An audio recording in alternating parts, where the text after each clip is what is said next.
Hello, everybody. I enjoy sometimes just typing and not just kind of taking the runway into this chat, if you will. Um, so hello, everybody. Welcome. Welcome to my chat. I will answer your questions if I can, and I will give you some empathy if you'd like, or at least attempt. And hopefully, it will be an entertaining thing to listen to in the background of whatever you're doing. I can give some interesting insight into the female mind, or even some sex tips for those out there who are actually at that point. So now, tell me this, the onion. Can I answer this now that a few more people are here, or should I just type it in the chat? The squeaking in the background is some frogs. Yeah. So every single night they start up as soon as it gets dark. So it's a lot to get used to. Like when I first got here, I'm like, excuse me, because it sounds. I couldn't sleep. It was so distracting. And it's like Chinese water torture. Hopefully, that's not a politically incorrect thing to say anymore. But anyway, so it's like, I guess that wouldn't really, I don't know. So anyway, I was just focusing in on the noise. It's really annoying. So I apologize for the sound quality. Um, yeah.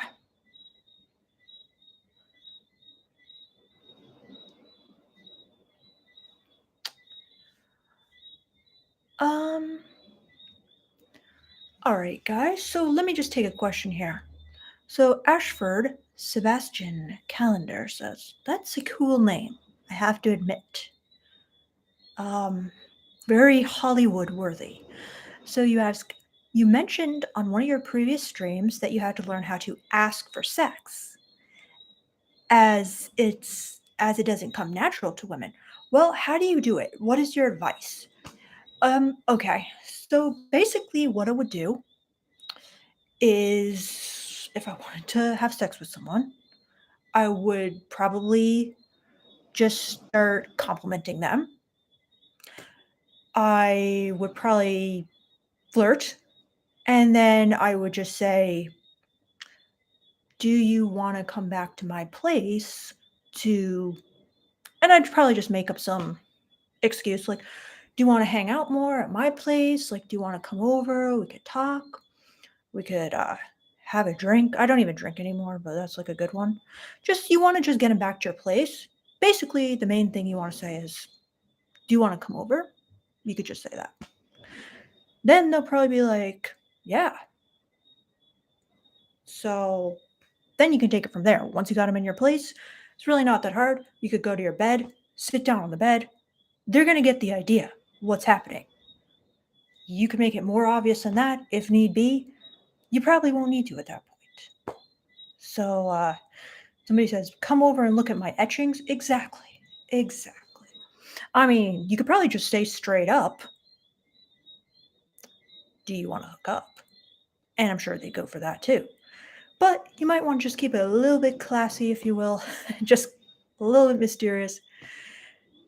Put them on suspense just a tiny bit, leave them guessing, but they'll probably pretty much know what's happening. So it's really not hard. So I'm curious, Ashford, why are you interested in that? Because Ashford sounds like a man's name. So, um, what do you think of that? And I'm also curious, why do you ask? So, let me know because I'm curious.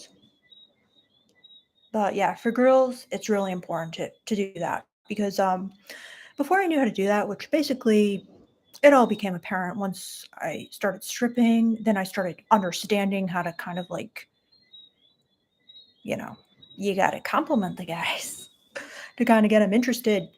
And then it's really not that hard after that. You know, you could just kind of like throw your shoulders back, they probably get the idea, you know? So, um, yeah. You could just say, like, I really like you.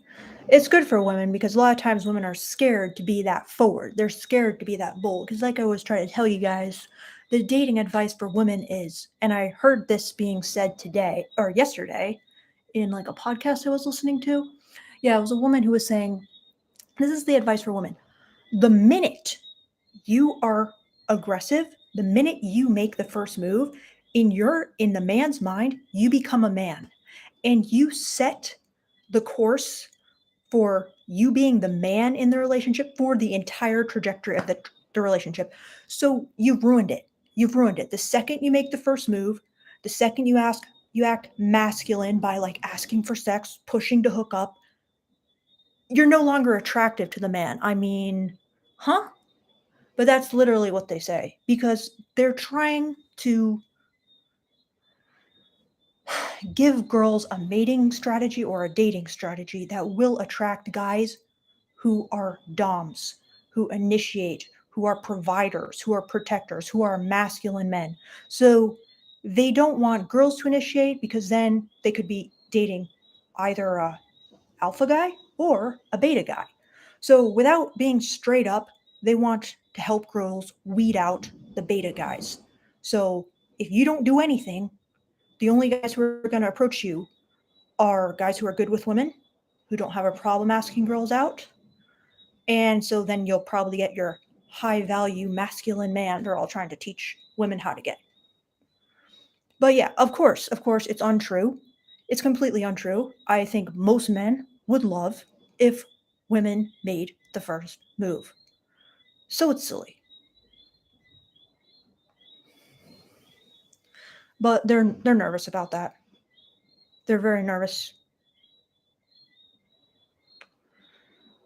Um so what do you guys think of that? Like, can you believe this? Like, did you know this? That women are told never make the first move. That is why I'm telling you guys, even in an online dating message, you have to be making sure every message basically hits the ball into their court. Because even if you just respond, but you don't ask, like, what do you think about that? Or do you want to go out Friday? Or, and what are your thoughts on that? Or what's your favorite color? Or whatever I'm saying, like, if you don't bat the ball back, they are not going to initiate even the slightest bit a lot of the times. Not every single girl, most girls though. So that is why it is so important for you guys to be dominant in the sense of initiators, pushing things forward, being the man.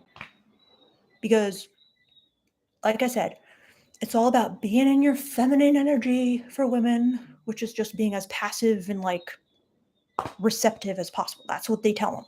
So I think it's stupid, to be honest, but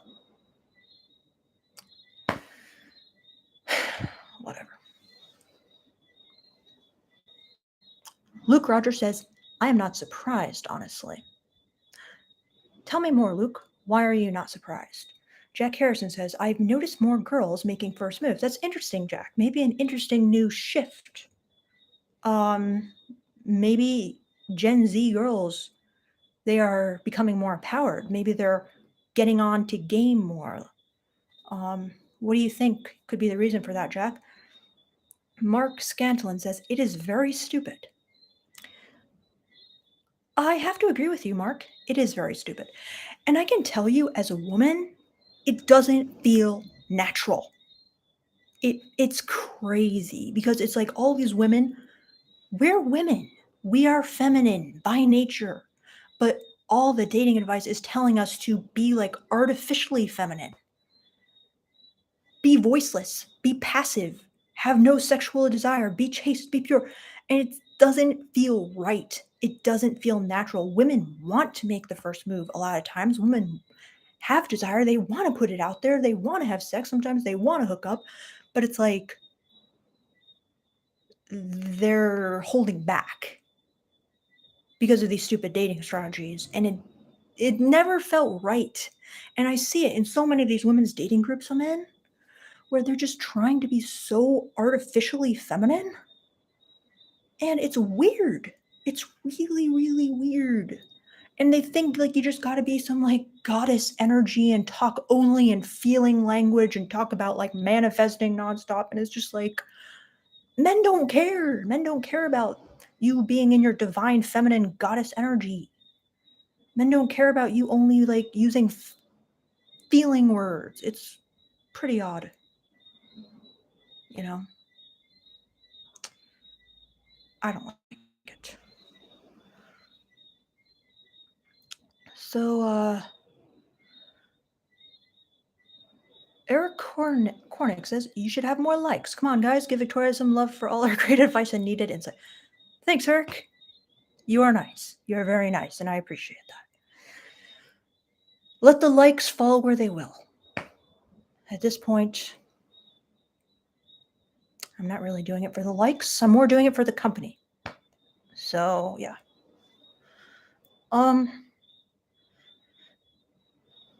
Mark Scanlon says, we don't want to be labeled as harassers. Indeed. Indeed. Many men are scared of that. Probably the most common comment I get on this channel is, if we follow your advice, we will be in jail. You have no idea how many people think that I'm going to be sending them to jail. I was joking like I should do a YouTube video where I'm like, you know, reading letters from guys like who I've put in jail, or even like,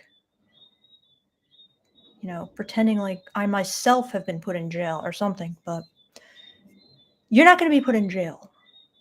But yeah, I get it. It's scary because men could be falsely labeled as harassers. You could be sued. You really could be. Um, Even if you didn't actually harass. You know, you'll just have to fight that out in court. So I'm not saying it's not a concern, because it is. So Pistol Pete says a lot of female animals in nature approach the male. Indeed. Do you know any in particular? I think that's pretty interesting. Like I'm very interested in a very like weird topic, yeah. Animal mating behavior. I think it's very interesting. Yeah, I actually was reading about rat mating behavior because I'm reading this interesting book called T, the story of the hormone that separates us and divides us, and it's about testosterone. And basically she's describing like rat mating behavior. And actually rats like are like what you said, they kind of do a human female mating strategy too, where they'll kind of go up to the male rat and then they'll try to like bite him basically, and then they'll start running away. And then they look back, and if the male rat follows them, then they know like he's interested. So it's like they do initiate, the female rats do initiate, but then it's kind of just like they make the first tiniest move, but then they expect the man to like pursue them after that and like chase them. So it's pretty similar to a woman who like, you know, will like smile at you or flirt with you or tease you or slap your arm or whatever. But then she's going to expect you to pursue. It's like, I showed you I'm interested. Now it's your turn. But I agree. They make the first move. So, JB Wells, thank you so much. So, your question. Thank you for tipping me, JB. What is some of the weirdest kinks or fetishes you've encountered while dating? Did you laugh at any of them or immediately walk out the door on any? So like with the guys I hooked up with while dating, trying to remember like because none of them really no really really weird fetish stood out. I mean, they were mostly just happy like to be having sex. So if they had any like really weird fetishes, they didn't. really bring it up. Like, in the couple of times we hooked up or whatever, in case it was a relationship. And then even in my relationships, none of them really had any like really weird kinks, I would say, but maybe my idea of what's weird is like different than your idea of what's weird, because basically most kinks aren't like that weird to me at this point. Um However, like what's some of the weirdest kinks I've heard of? Well, I guess like you meet a lot of guys, not like the ones I dated, but when I worked at a stripper, there was a lot of guys who came in with foot fetishes. But that's probably the most common fetish, so it's not that weird. Um, and then like my first boyfriend, he was a dom basically, so he was into some, you know, just I'd say kind of like consensual non-consent kind of stuff. I don't really find that weird. Um, but he was just basically into like your basic dom stuff. And then my other boyfriends, unfortunately, they weren't that kinky. Um, One guy I dated, he was kind of he wanted to be like dominated a little. Again, not weird, pretty normal. Um, and then my boyfriend. Now I won't tell you his kinks, but I don't find them that weird. I'll just say he's also kind of a he's got some like kink stuff. Um, but I guess like the weirdest kinks, like the ones that I just really hate, are kind of like really scary ones to me. Like ones that involve, this is like really fringe. I never luckily met anyone with these kinks. I've just seen them that people have these kinks online, where it's kind of just like, let's just say involving death. That is the scariest, most horrifying, disturbing kink that I've ever encountered. But I never met anyone with that. Thank the gods. Thank God. Um, but would I laugh at any of them or immediately walk out the door on any? No, I would not laugh at them. Oh, I'm just remembering one that was kind of like an unusual request. I didn't laugh at it. I didn't think it was weird. I did it for him because I'm like, it's cool. He wants to explore. Um, but none of them were like laughable. Um,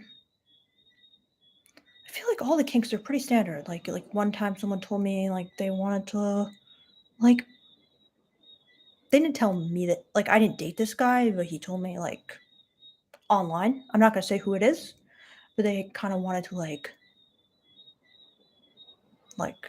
pee on someone. I don't think it's weird. Like I know it's pretty common. Um, but I guess to focus on your question, would I walk out the door? No. Would I laugh at them? No. You know. So, JB, is there something you could share that you think is weird? Maybe I could tell you it's not that weird. It's actually quite common. Let me know. But I don't think, I mean, maybe don't bring it up, the first date, but if she likes you, if she's into you,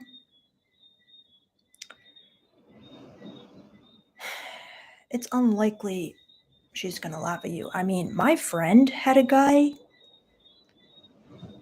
and I'm just gonna type this in the comments, okay? Human, and then the next word starts with this letter. She didn't laugh at him. She didn't walk out the door. If you don't walk out the door for that, that's a lot. So Yeah, unfortunately, I didn't really encounter too many weird kinks or fetishes. That is the problem. To be honest, I feel like it would have been more interesting if I had. But most guys weren't volunteering any, that's for sure. Especially not on a hookup. So,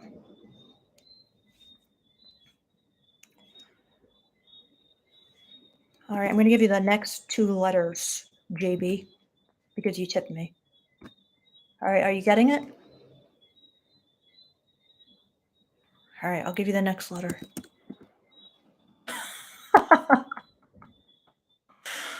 Oh, God.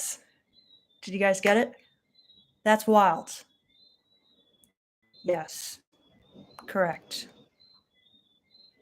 Correct. So,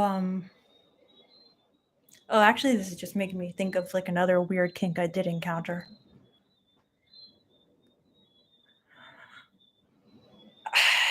Private Hello says, no, I don't get it. Oh, God. You're trolling.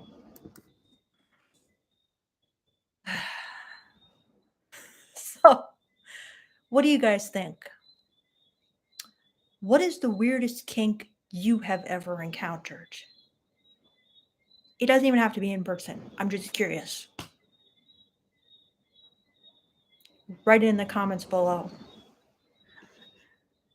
Great question, JB. Unfortunately, I didn't have the scintillating answer I you may have been looking for because it's like people are kind of afraid. I feel like a lot of times, even though one guy I dated, he had a kink for, let's just say, oh god, oh god, I've all right.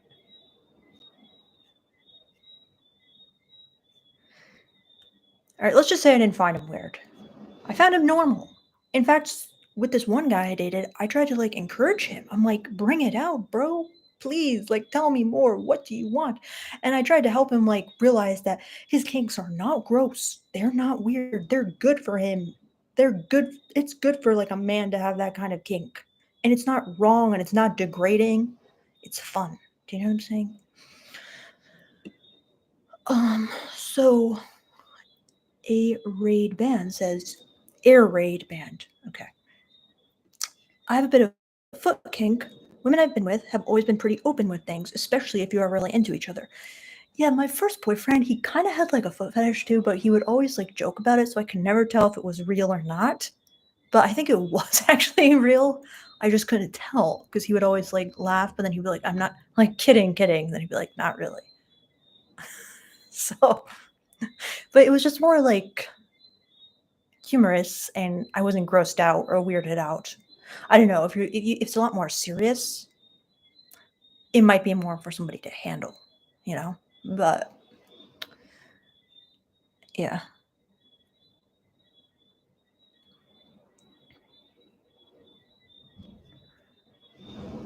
Fart fetish, that's really NMK, as they say, not my kink, all right? NMK. There's also an even crazier acronym. Your kink is not my kink, but your kink is okay too. And people actually abbreviate this. Your kink is not my kink, but your kink is okay too. And it's literally this. I put it in the comments below. Like, yeah. Um, so then Sam L. Williams says, do you believe in the laws of attraction slash manifestation slash visualization for when it comes to getting girls? If a guy visualizes himself in bed with a girl he likes, can that help at all? Personally, I do not believe in like the law of attraction, manifestation, and visualization when it comes to getting girls.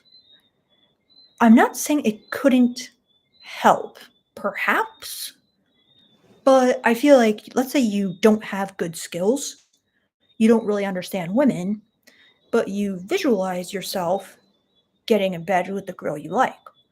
Well, when it comes time to approach her, you're still gonna be performing the same actions, which are not gonna lead to good results. So I don't think it's gonna help much.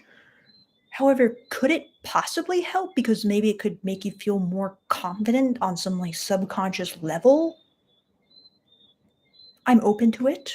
What do you guys think? I mean, I know for like sports and athletes and stuff, there's a lot of visualization that goes on. Like you visualize yourself going through what you're going to do should this situation happen, and it seems to help. So I'm not saying there's nothing to it, but I don't believe in like the law of attraction or manifestation.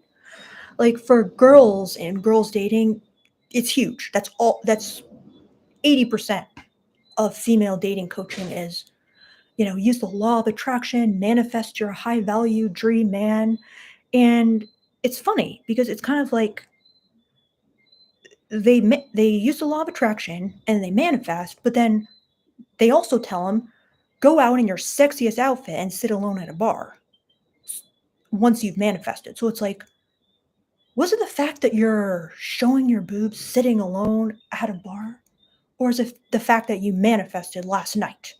I mean, clearly, even if you hadn't manifested, a guy's going to approach you. So, correlation does not equal causation, as they say. But what do you guys think? Because I'm not saying it's impossible. What do you guys think about that? Giovanni Lopez says, yeah, it was her sexy body, not her manifesting. Exactly. But like girls are just so into like doing the work, like the self work, loving yourself, manifesting, law of attraction. And then the ultimate result is they look good, they go out, they get hit on. Same thing that would have happened if they went out. Air raid Ben says the law of attraction is probably more about putting positive vibes out. People don't like negative people. Interestingly, one of the most popular books for women about dating is called Why Men Love Bitches. And it's kind of all about how why men love bitches. But yeah, I mean, in general, you're right. People like those positive vibes, for sure. So you have a point. Um,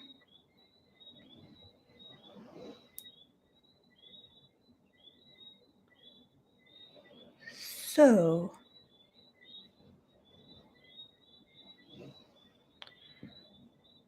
unknown unknowns is can I show dominance without having a lot of muscle? 100%. 100%. It's like, have you ever seen a chihuahua intimidate like a Great Dane? That chihuahua is showing dominance.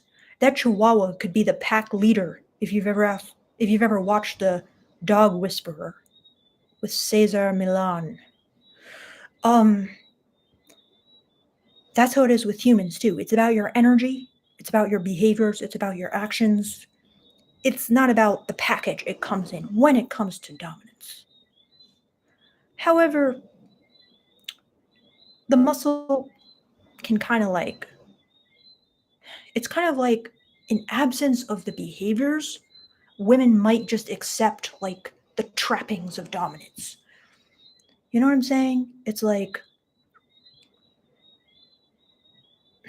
if no guy's being dominant, then they might just go for a guy who looks like he could be dominant if he knew the behaviors, and that would be some kind of big, tall, strong guy.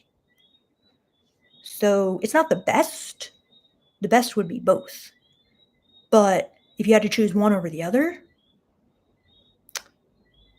I'd say most girls, especially if they're kind of into it sexually, would go for the guy who has the behavioral dominant traits and not the trappings. But if they're not even that sexual and they're just going for more like the, you know, what looks good on their Instagram, what looks good for their friends, maybe they don't even tend to have sex with the guy much throughout the course of their relationship. They'll take the guy with just muscle. So Ty says, watch the movie The Secretary. The man in the movie has zero muscles and he exerts intense dominance. 100%, Ty. I have seen the movie The Secretary. And I agree. That guy is very cool.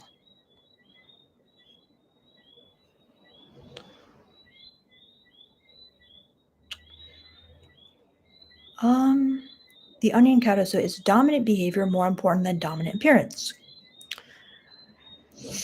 It's a very good question. I think you summarized what I was trying to say very well.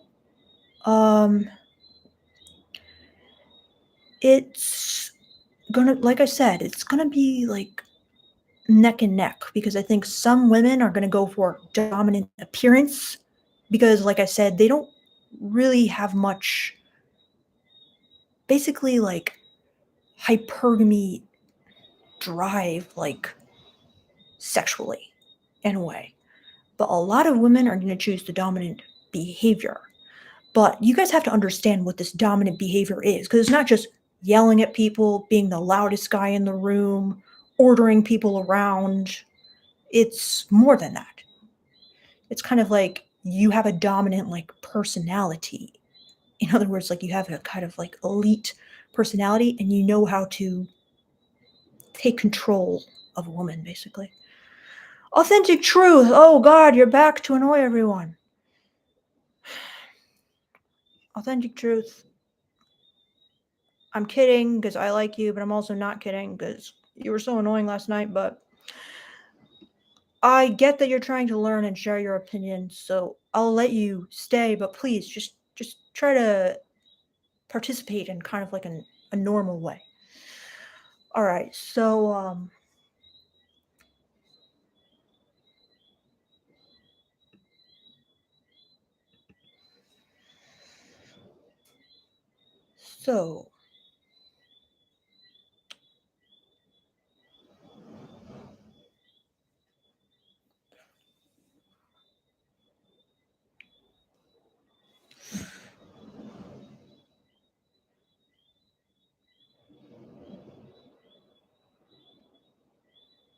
oh gods,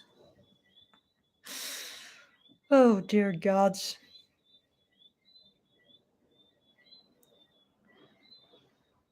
Bro, I'm gonna put you in your first timeout.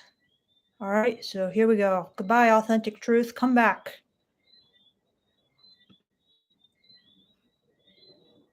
All right. Okay, so Giovanni Lopez says Mike Tyson. So there's an example. Like Mike Tyson, he's such an extreme example of like dominance. Like it's almost scary. Like you don't need to go anywhere near that far. Like that's kind of like to the ultimate extreme.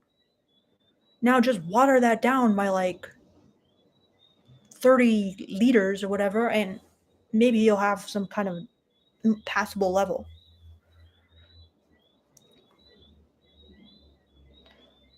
Uh, Reality Seer says, I sent my ex a text once and told her to be on her knees waiting for me by the door, and she was. Ha ha ha. Well, Reality Seer, I don't like this ha ha ha ha because, that was a good text. You created like a submissive experience for her. She willingly participated. And I feel like you should respect that. That's kind of a more dominant attitude to like actually care about and respect her and not laugh at her for doing that. I mean, it's cool. It's cool she agreed to do that. It's cool you sent the text. Um, but yeah, no need to ha ha ha ha ha ha. So yeah. Um so Air Raid Band says any advice on approaching a shy woman in one of my classes. I'm pretty sure we both dig each other based on extended eye contact and other cues, but she seems quite shy. It doesn't matter if she seems shy. I said yesterday or whatever, I was extremely shy. I had like massive social anxiety. Um, Especially in high school. Mostly in high school, that was when it was like the ultimate worst, but it lasted longer than that. Um, Much longer. Some of the remnants are still there. So you don't need to worry that she's shy. You're not going to scare her off. She's not going to like run. If she likes you, she's going to want to date you. Like, just because she's shy doesn't mean she doesn't daydream about some guy she likes in our class asking her out. And just because she's shy doesn't mean she doesn't like have, probably, not definitely, crazy sexual fantasies and kinky fantasies. And she's actually probably more likely to have those fantasies if she's shy, because shy people are creative, imaginative, introverts who have great imaginations usually. So ask her out in a normal way. Talk to her. Be like, hey, my name's Air Raid Band. What do you think of our teacher? Oh, yeah, yeah, he's pretty crazy. I know. Like, he gives us so much homework. Oh, have you ever been to this coffee shop? Like, would you want to go with me sometime? Do you want to study together sometime? Like, basically anything. You just got to ask her out, ask her to hang out more. Um, yeah. And then when you're there, like I said, shy people like reassurance. That's why they're shy, because they feel kind of like they're not sure if people like them. They're not sure if they're annoying. They're not sure if they're boring. So the reassurance can help. However, in general, don't treat the shy girl much differently than you would treat a non shy girl. Because shy people often like people, they're just scared to like connect with people because they're scared people won't like them. You know what I mean? They're scared if they did hang out with someone, that person would see the real them and realize it's horrible. So that's kind of the problem. That's actually why these lives have really helped me so much, because like I just talk for like hours and you guys are still here. So it's kind of made me realize through like exposure I could be my real self, and some people will not think it's so horrible. But that's kind of the true fear at the heart of many a shy person. Anyway, so Michael Bowie says, why are women more available at weddings? That's a cool question. I think it's very true. Because, first of all, when you go to a wedding single, it really sucks. Because it's kind of like everyone's there with their partner. The whole focus is on like marriage. So it kind of makes you think, oh God, like I'll be alone forever. And there's all these dances that's like couples to the center of the stage. And like, now it's time for, you know, all the single ladies to do a dance to all the single ladies and stuff. And it's like women are basically thinking, oh God, I'm single. So they're looking for any hot guys available at the wedding or any like guys who they'd be interested in. So they're hoping to have some kind of like fun time at a wedding, because being there single is basically not that fun, you know? It's like your friend got married and you didn't. So they're definitely going to be more interested in having some kind of cool experience at a wedding, some kind of meet cute, some kind of romance. The whole night's about romance, you know? So it kind of puts you in the mindset of like, when will it be me? So I think you're right. They are more available at weddings for sure. And they want to have some kind of something happen, something fun, something sexy for them. So have you noticed that, Michael, in your experience?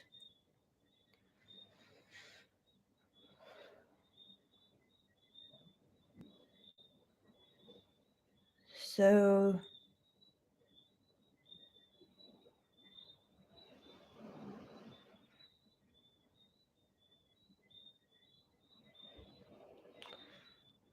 SW33. Oh, sweet science.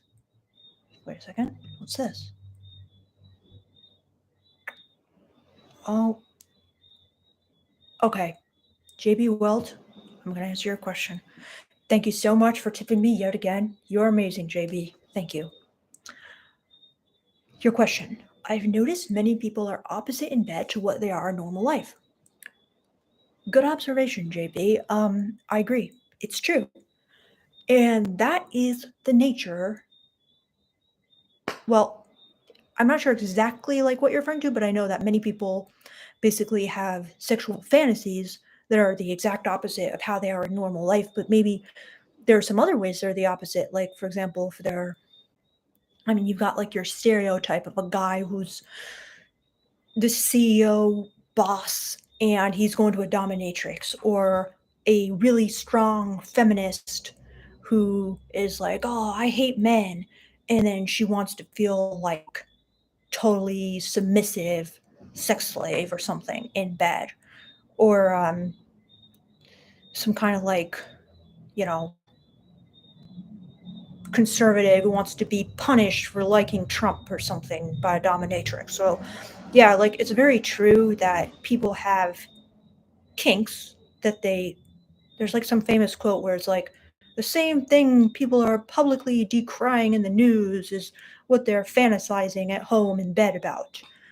And I mean, it's really true. And it's interesting because like some guys have told me that like I had this crazy sex. Like the craziest sex I ever had was with this girl who's like a strong feminist and she really wanted to be dominated. I'm like, yeah, that makes total sense. That makes 100% sense because that's the nature of kink. That's just how it's always been.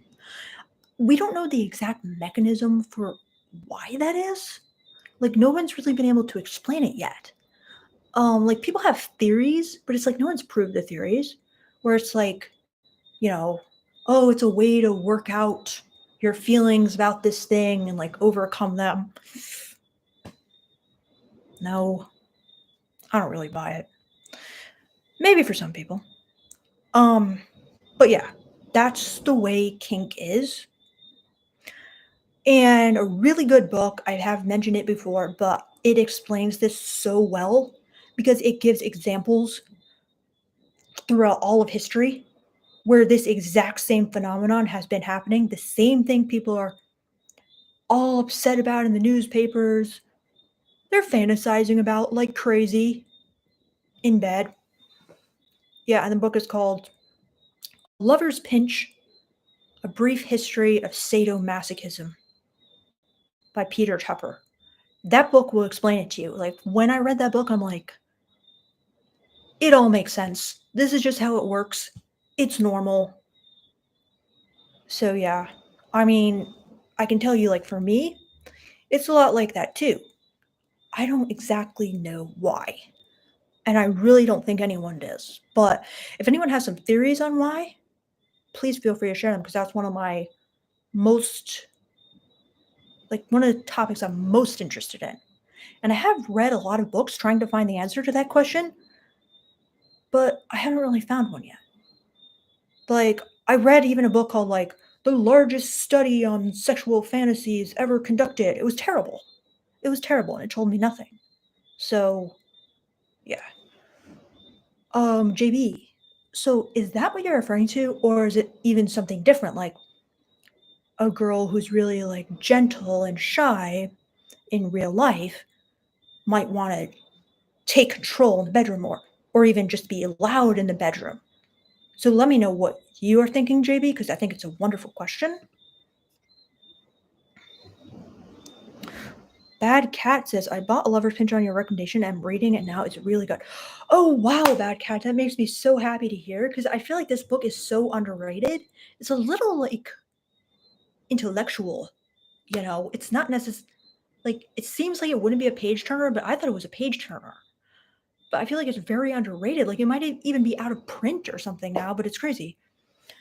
Yeah, because it's so good. And Bad Cat, like, would you agree that you're kind of seeing this phenomenon where it's like people are decrying it in public, but then they're like furiously buying masturbatory materials about like the same thing.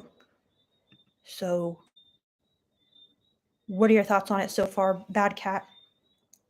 So then JB says, my GF is a sub in bed. She's a boss woman at work. I assume some of the most alpha boss guys at work are getting pegged at home. Yeah, like that's the thing. It's like you could be a boss and you could have submissive fantasies at the same time. Like it's really not odd.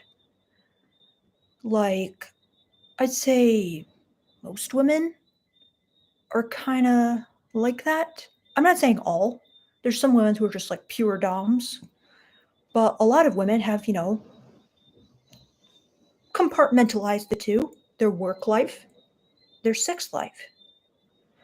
And they've got submissive fantasies. That's why they like to read romance novels about like alpha dudes and submissive love stories. But it's normal. It's completely normal. I mean, I've got like a ton of submissive fantasies, as I've told you guys. And I won't really say I'm like a boss woman, but I don't act submissive much in the rest of my life. And I try not to as well. So, yeah.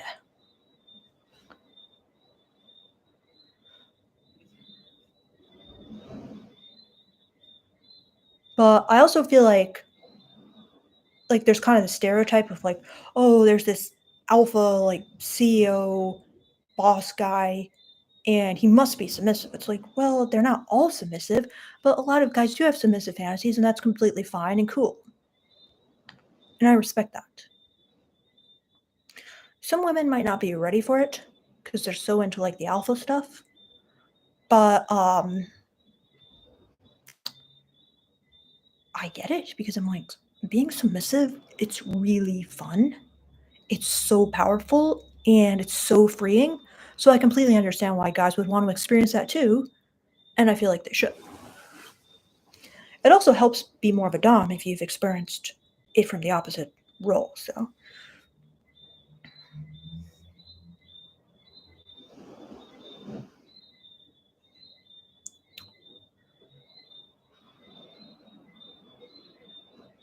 all right, I'm gonna put authentic truth in his timeout again. So let's see.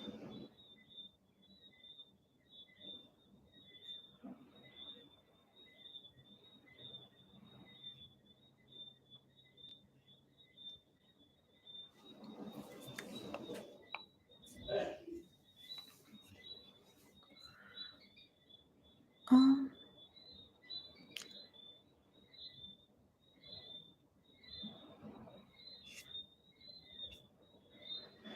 so JB Weld says, if the opposite thing is true, some of those nerdy guys in college might be dungeon masters.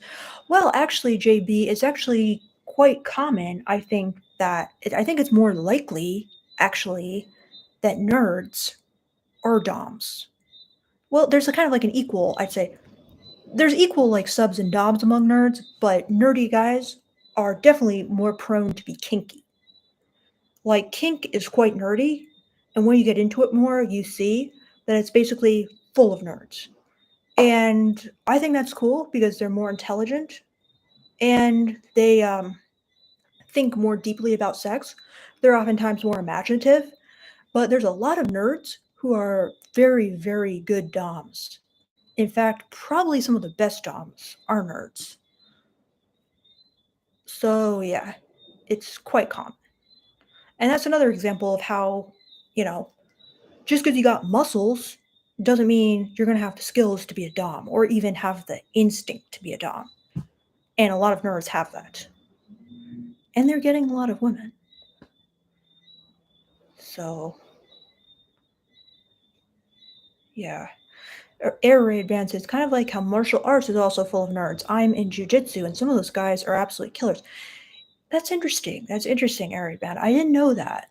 I didn't know that jujitsu attracts a lot of nerds, but I guess I did know martial arts attracts a lot of nerds. Yeah, they're oftentimes like very into, Asian cultures or yeah, that's interesting. Yeah, I heard jujitsu has like a lot of strategy, doesn't it? Like you really have to be thinking about your is that true, air raid band?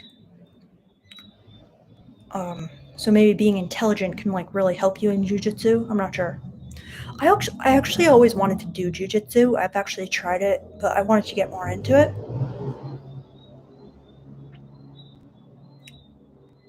So Sweet Science says define the word nerd. Well, I would just say a nerd is kind of somebody intelligent who's also into most likely nerd culture, like kind of their interests, like I don't know, video games, computer programming, games of strategy, like chess, maybe, Marvel. What else nerds like? Board games. What else do they like? The internet, Reddit. What would you guys say nerds like? Martial arts,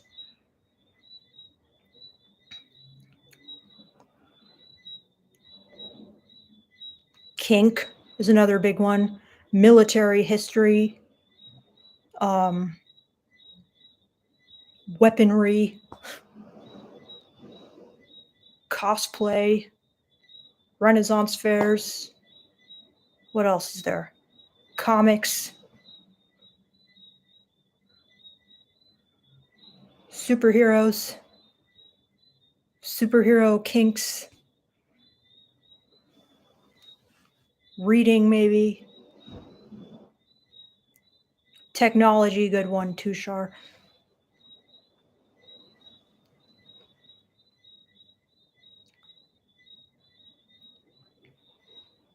Sweet Science says, I would disagree. I think nerd is more genetic. Some guys are into all of that, but they have the charisma gene where they are just cool and chick magnets. Well, I agree. I didn't add like socially awkward behavior, although that is another thing that often goes along with that, but I agree. Some nerds are very charismatic and are very confident and are not socially awkward or are socially awkward in a good way that's very likable. People like them, you know? So I'm not saying you have to be kind of like totally socially inept if you're a nerd. But yeah. The Onion Cow says most nerds I know are not dominant at all. Well, yes, like I said, some are going to be more submissive, but I'm telling you, there's a lot of dom nerds out there. 100%.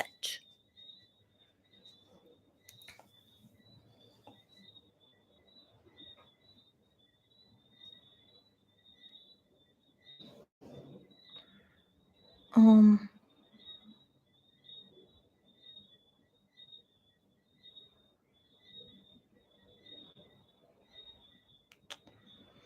so let's see.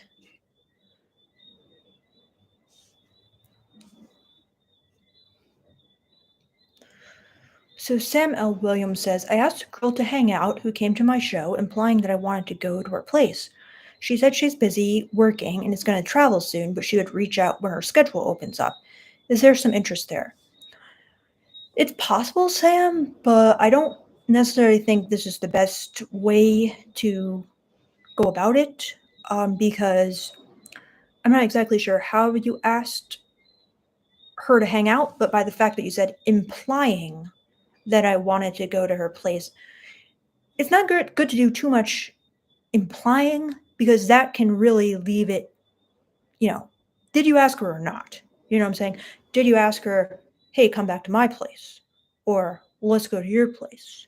Because some guys, they think that things are implied when they didn't actually initiate and make the move. And then you said she's busy working, or she said she's busy working and is going to travel soon, but she would reach out when her schedule opens up. That's not really a good place to be in because when a lot of girls say, oh, I'll reach out when my schedule opens up, they're usually not going to reach out. Like they're waiting for you to reach out again and invite them over. So whenever a girl is kind of like, oh, yeah, I'll call you or I'll reach out, it's not the best position. You want to still be initiating. You want to still be reaching out again and asking her on a date or asking her out, asking her to come over. So make sure that you don't fall into this trap of, yeah, she'll pursue me. She probably won't. She might.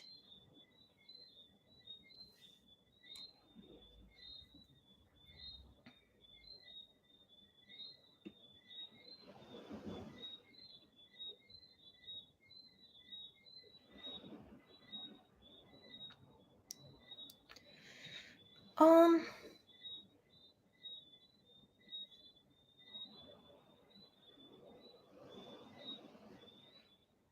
Tushar says, how do I ask out a girl in a socially calibrated way? We have one class together. Don't want to mess things up. We only talk 2 times. Should I build some rapport before asking? What kind of rapport? So, like, if you're in college or something, are you in what? Yeah, are you in college, high school, um, grad school? I feel like it can kind of depend because, like, in college, I feel like it wasn't really the same as what it was when I was like in my 20s. People weren't really going on dates. It was more like a person would just ask you to study together, or like hang out in a classroom, or do homework together. I guess the same as studying together. So I feel like in that case, college, okay. Yeah, it might be good to just build up some more rapport because people aren't as used to just being like, "Do you want to go on an official date?"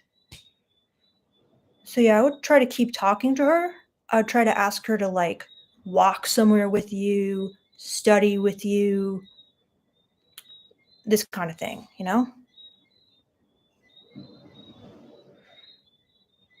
Um, Area Band says, in my experience, too much rapport building leads her to think you're more interested platonically. Yeah, I agree. Like too much rapport, you can it can be yeah, you're right. You don't want to go too far with that. But if you've only talked twice, I feel like you could casually hang out somewhere else to kind of build things first. And then you could ask then. So it doesn't have to extend for weeks and months, but maybe at least try to like walk to class together. Something like that.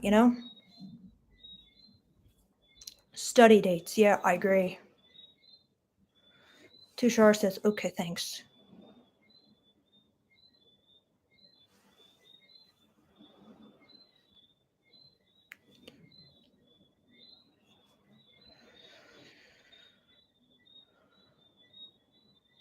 Um,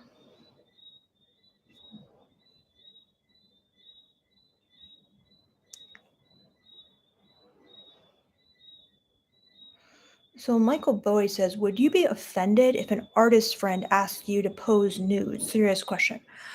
Well, like me personally, I wouldn't be offended, but I wouldn't do it because I would just kind of feel like, nice try. But I wouldn't be offended, but it would be kind of like maybe a bit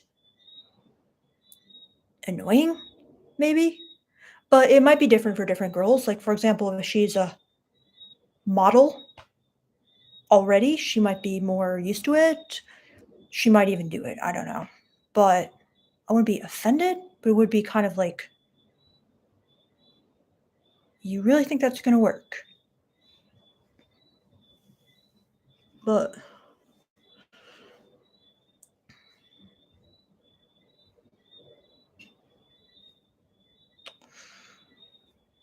so the monastery lol says, "What is your opinion on men with long hair? How do I get a girl to see my online messages?" Well, personally, I don't like long hair just because I feel like it can almost like steal the girl's thunder in a way.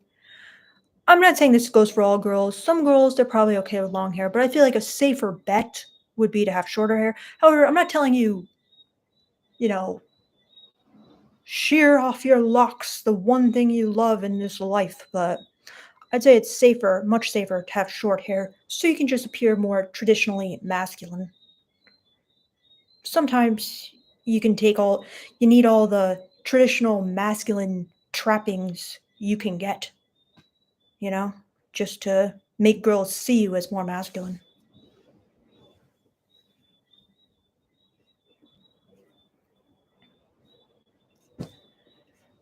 Hmm.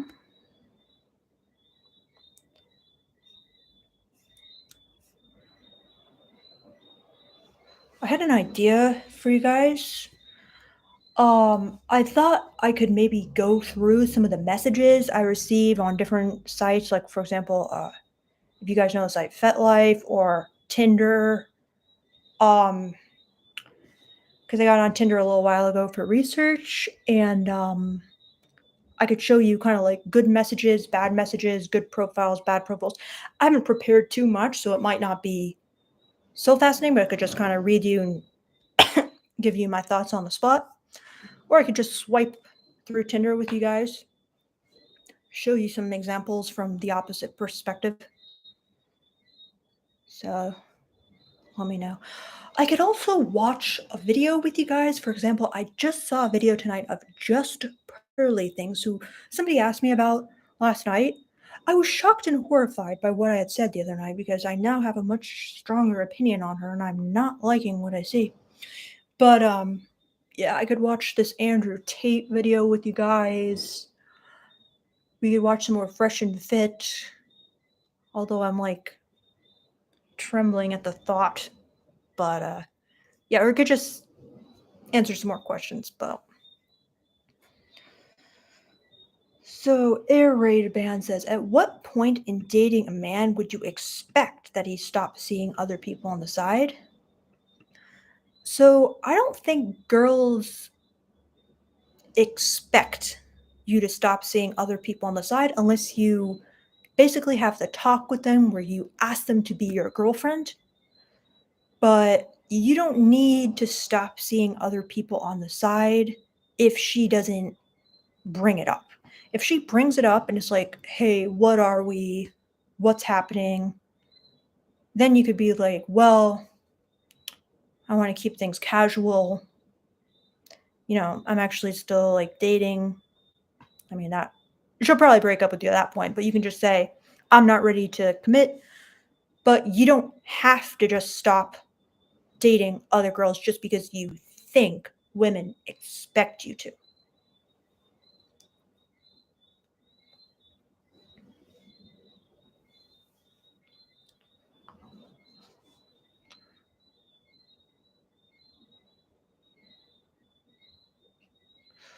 So Sam L. Williams says, I told her I'm unable to do something in public this month, but maybe I could go to her place. Well, Sam, this is pretty weak, to be honest. It's like, maybe I can go to your place. It's not really giving, it's not very good.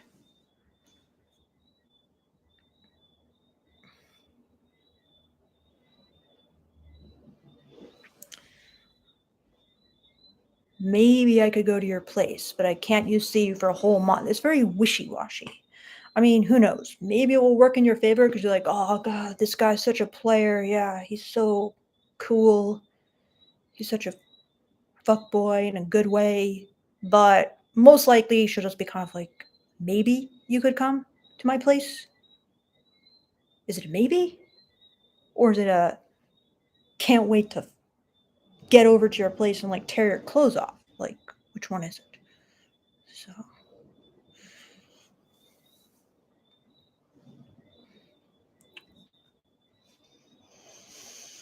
I'm not saying to literally say that, but she wants to feel like desired a little bit. So I'm sorry, I meant to say I'm unable to afford to do something in public this month, but maybe I could go to her place. That's not great. Like, you can't afford to like buy her a coffee or something? Like, you can't afford to like buy her one drink? You can't afford to like meet her in a park? There's things you can do that don't cost money that are in public.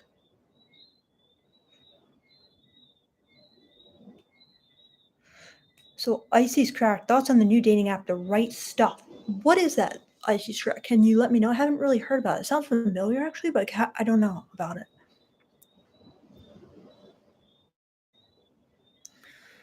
So Air Raid Band says, I saw my ex yesterday. After 2 months, she was very affectionate, but at the end of the night, didn't seem interested in trying again. I had to break up with her for differences in goals. Any insight? Um, did you ask her to hook up, to come over to your place, or did she just not ask you? But I mean, she could just be keeping strong, like she's attracted to you, she misses you, but she's not gonna hook up with you again for her own sanity. But oh, Gabby N64 says it is a right wing dating app. Yeah, I heard some girls saying like no girls joined or something.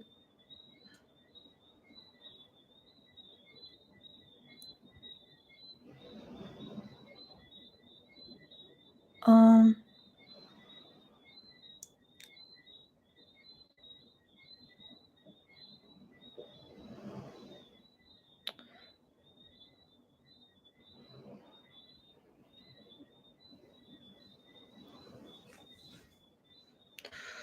so Air Raid Band says it was a group situation. We wound up both staying at a friend's house. I was suggesting that we could maybe compromise on the issues that led to us breaking up, but she seems hesitant. Well, did you ask her to hook up though? Did you ask her to have like breakup sex though?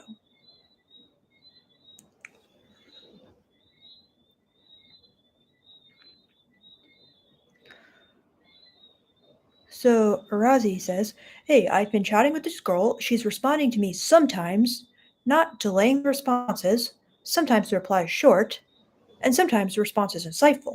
Should I keep chatting with her? Um, I would. 100%. Why not? Why wouldn't you? She is responding to you.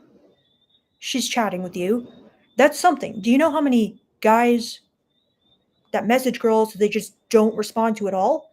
The fact that she's responding to you at all is saying a lot, to be honest. Like, so many guys are just going, hello, hello, hi, anyone there? Question mark, you up? No response. Good morning, good morning, good morning.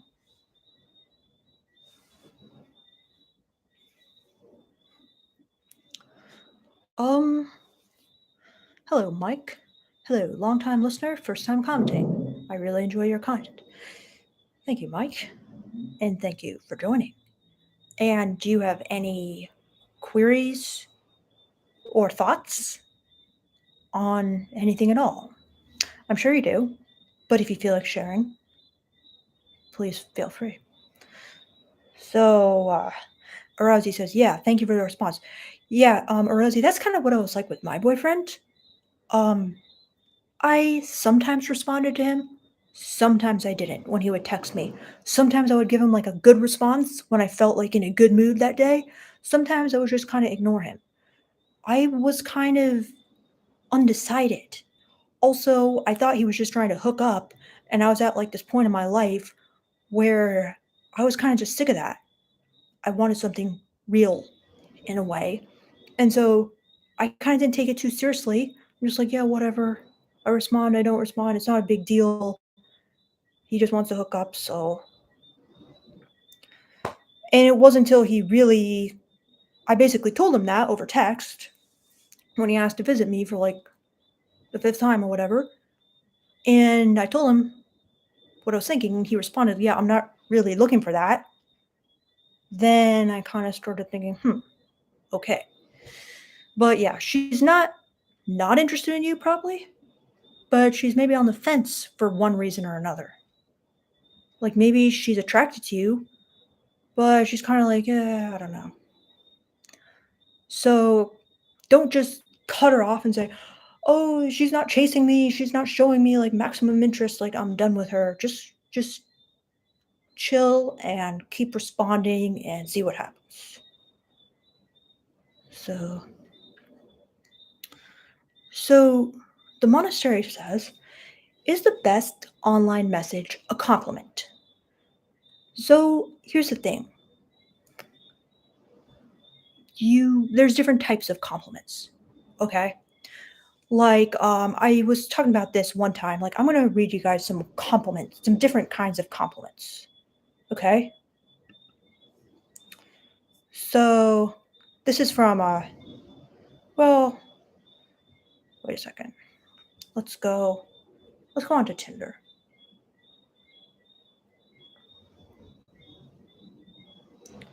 Just give me a moment here.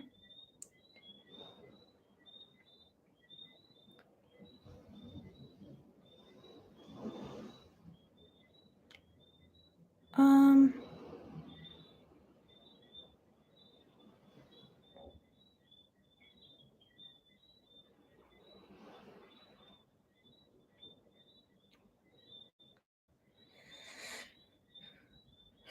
let's see.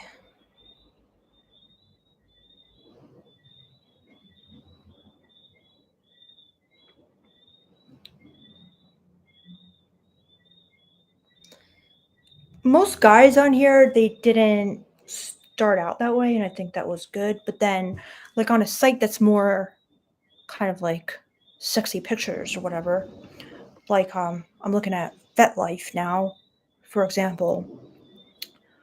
A lot of guys open with a compliment, right? Um, it's good, but they're not all good. Like for example, here's one. It just says sexy. I was talking about this on another live, but that's a compliment, right? But it's not good. I just didn't respond. Let's see some other ones. Um,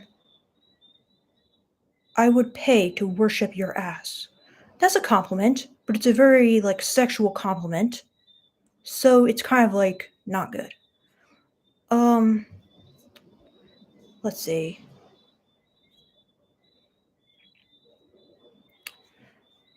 Here's another one. Here's a compliment. How are you, pretty lady? That's a compliment. It's not good though. Here's another one. It's a compliment. Your photos are amazing. Not good. So you can see it's not just any compliment, okay? But then like I read a message that I got that had a compliment in it, but it was a specific compliment and it also came with kind of like some normal social skills stuff. So you have to do a compliment the right way. Like I'm gonna try to find a good one that has a compliment, which is good, but it's not just kind of a bad compliment. So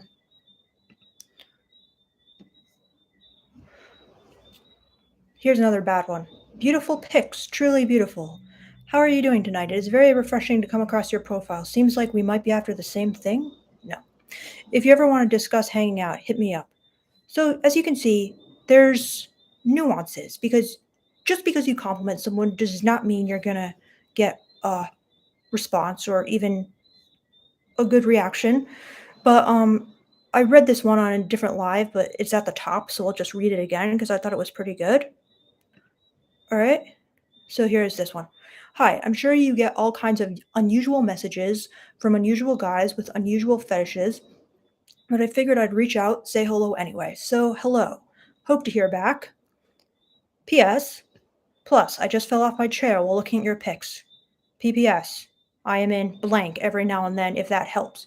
So, as you can see, this one, it was kind of like a nice normal message that you would, it's kind of like almost like business casual, but with a flair of like, damn, you're sexy, but it almost seemed kind of like mature, well written, but it had like and I really like the way you look. So it doesn't come off as just some kind of like desperate, sex crazed guy. And it doesn't come off as just kind of like, if I call you sexy, maybe you will respond. Like, it's more just like, I'm talking to you as a person, but I'm also complimenting you. Do you know what I'm saying? So, does that help a little? So the monastery says, All those bad compliments seem to have a thing in common that they were short and way too sexual. Yeah, I agree, the monastery. That can be risky. Like, if you happen to catch a girl in a really sexual mood, like she's lying in bed, like feeling really horny, maybe she'll be like, if you're like, hey, sexy, maybe she'll be like, hey, with like three Y's, because she wants to like sex with you. That doesn't mean she's gonna meet up with you. Um, but yeah, in general, it's good to write a message that's kind of like almost like you would message a friend of a friend or something, but then make sure you add in some kind of specific compliment about their profile, something in their pictures, and tell them they're hot. You know what I'm saying? But I agree, you summed up really well. Don't make it just like, "Damn, you's a sexy bitch," you know what I'm saying? Like, just don't go there yet.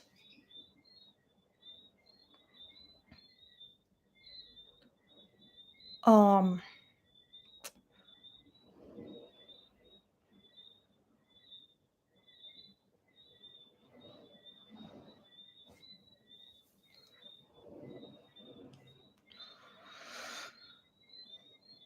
so you said it was good for men on Tinder not to use compliments? Well, so I was just looking through Tinder, and I feel like a lot of them, they didn't start out like I'll read some of the ones. Like this guy, he just started off with a heart emoji. That's kind of like a compliment, but not really exactly. But I didn't respond to that. That wasn't that good. But a lot of these I didn't respond to because I'm not really on Tinder to actually date. So, um, let's see. The one thing I'm noticing that the guys do badly on Tinder is they do not, how do I say this without sounding like really bad, but basically, they don't understand that in a woman's mind, it's the guy's job to initiate the conversations and messages. So a lot of times, like, they don't respond with a question. It's like you hit the ball into their court and they respond, but they don't hit it back. So it's like, do you want to meet up or not? Like, do you want to get to know me or not kind of thing? And then it's just kind of like a, what are you up to tonight kind of thing. I don't know. It's just, you got to like have a question in your statement. Like, every statement should end in like an open-ended question. You know what I'm saying? That's just basic social skills, really, because you know if you don't do that, you rely on the other person to have like an extreme interest to keep the conversation going, and maybe they don't. Whereas if you ask an open-ended question, they're more likely to just respond because it's like normal conversation. Um,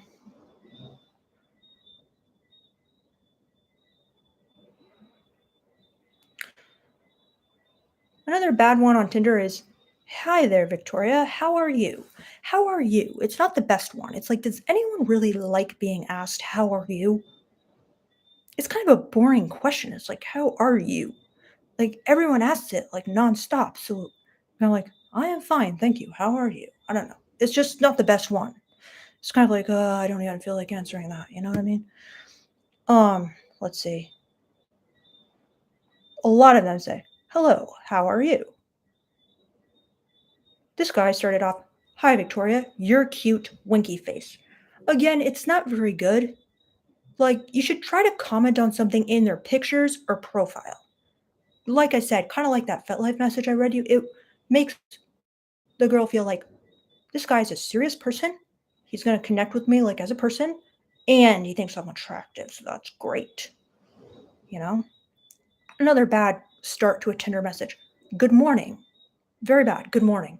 Again, you're not asking a question, you're not putting the ball in her court. Um, Here's a compliment. I didn't really like it. "Hello, miss. Hope you're doing well. Thought I'd say hello and say how incredibly beautiful you are." That's very nice, but I don't know.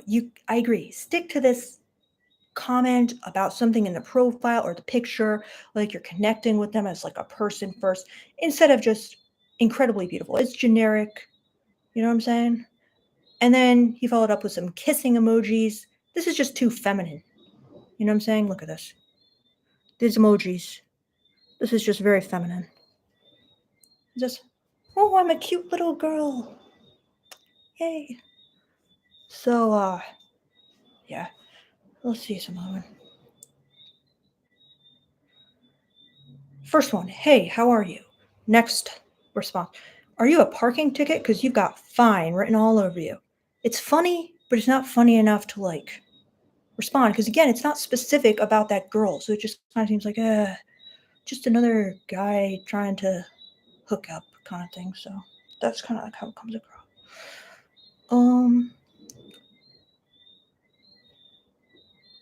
This one I kind of liked for some reason.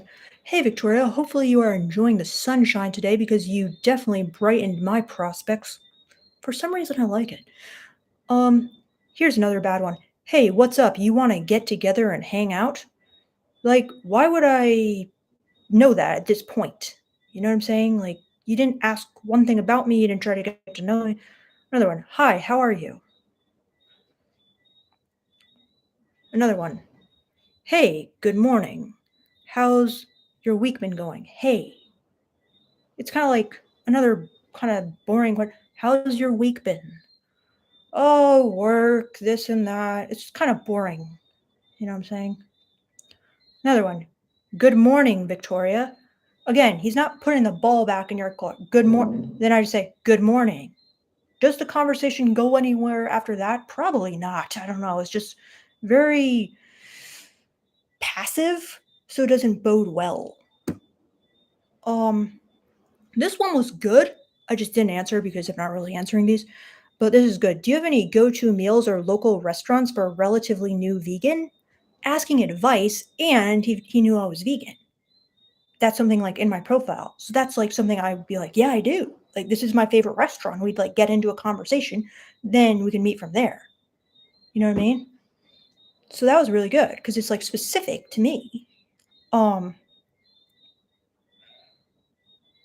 Another one. Hey Victoria, so how's your Friday night so far? Out exploring or keeping it a cozy night?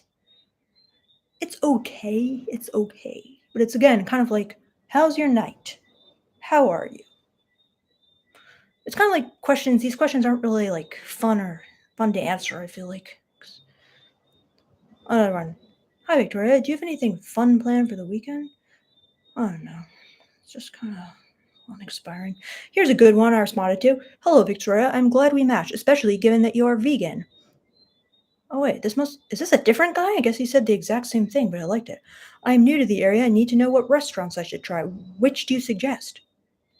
I responded. That was good. But I guess that's the exact same thing I thought was good the last time.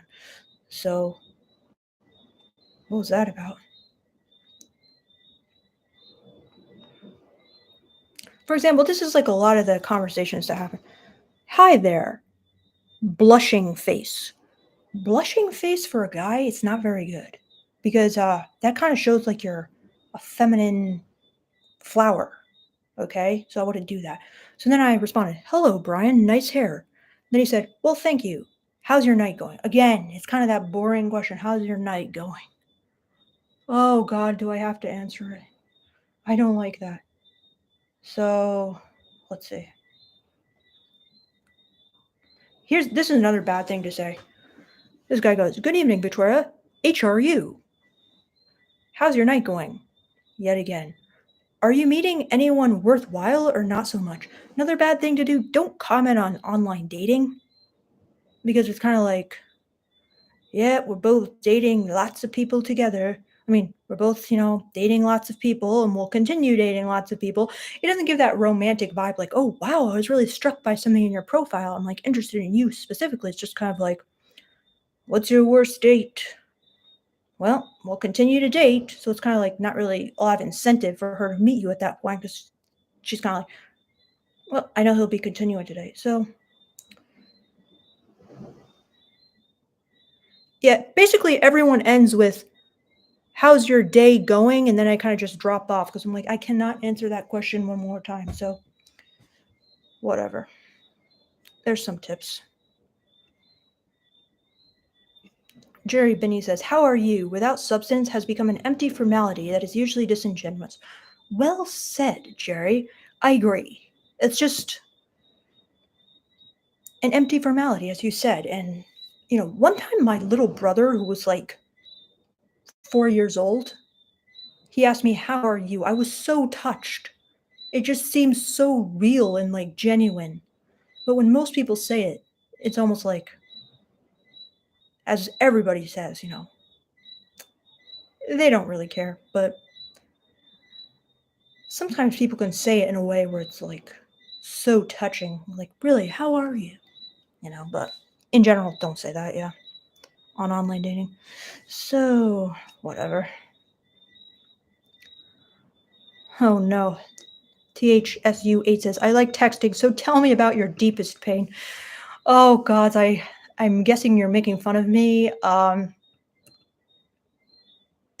You don't want to go to that extreme, yeah, but I don't know. I'd probably be more likely to answer that personally. So, Arazi said, "Did your boyfriend ever chat you with some lame compliments like you just mentioned? Did he just stop chatting you the whole night, or he try another compliments, or some apologize?" Okay, Arazi, I'm not sure what that means. Did your boyfriend ever chat you with some lame compliments? Yeah, he did. He did. I kind of just rolled my eyes at that point. So I'm like, whatever. Because at that point, I'd already had sex with him, and I thought it was great. So I was kind of just keeping him around. So, um, Icy's Crack says, "I think most people who know their worth tend to abstain from having in-depth conversations over text." Yeah, you don't want to have in-depth necessarily conversations, but as soon as you start having the in-depth conversation, that's the point where you can say, well, we should like obviously meet up at this point because there's just like so much to say. Like my social skills coach, he actually gives a tip on that, which I thought was really good, where he was saying, ask these open ended questions, ideally two in a row, because then if she wants to respond and she'll feel kind of like obliged to, in a certain sense, she'll be answering such a long message to answer your questions that at that point it's very natural to suggest, well, we obviously have so much to talk about, so let's meet in person. And it seems natural to like do that.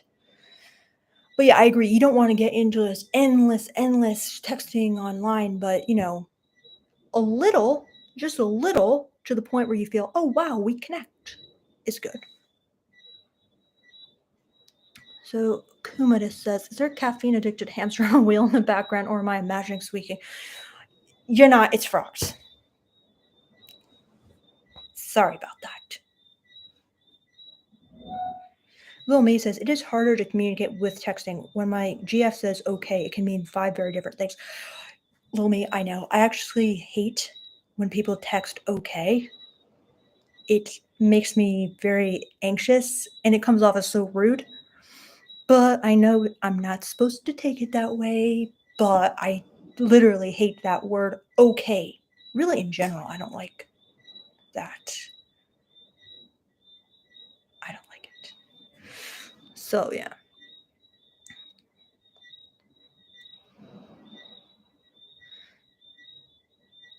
Yeah, it's definitely harder to communicate with texting. I don't love texting.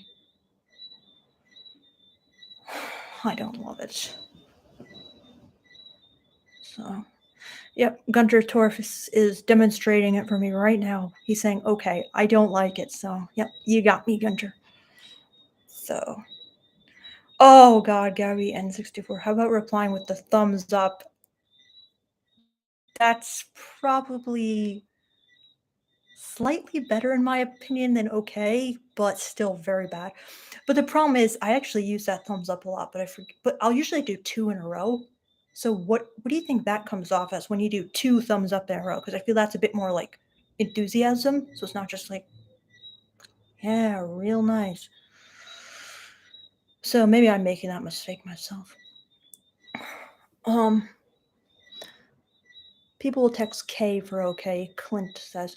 I kind of feel like that's somehow better than okay. It's kind of more like friendly. But yeah. Um, IC scratched it. Maybe two of them shows more interest. ID gave that perception. Yeah, that's what I'm hoping. So, yeah. So,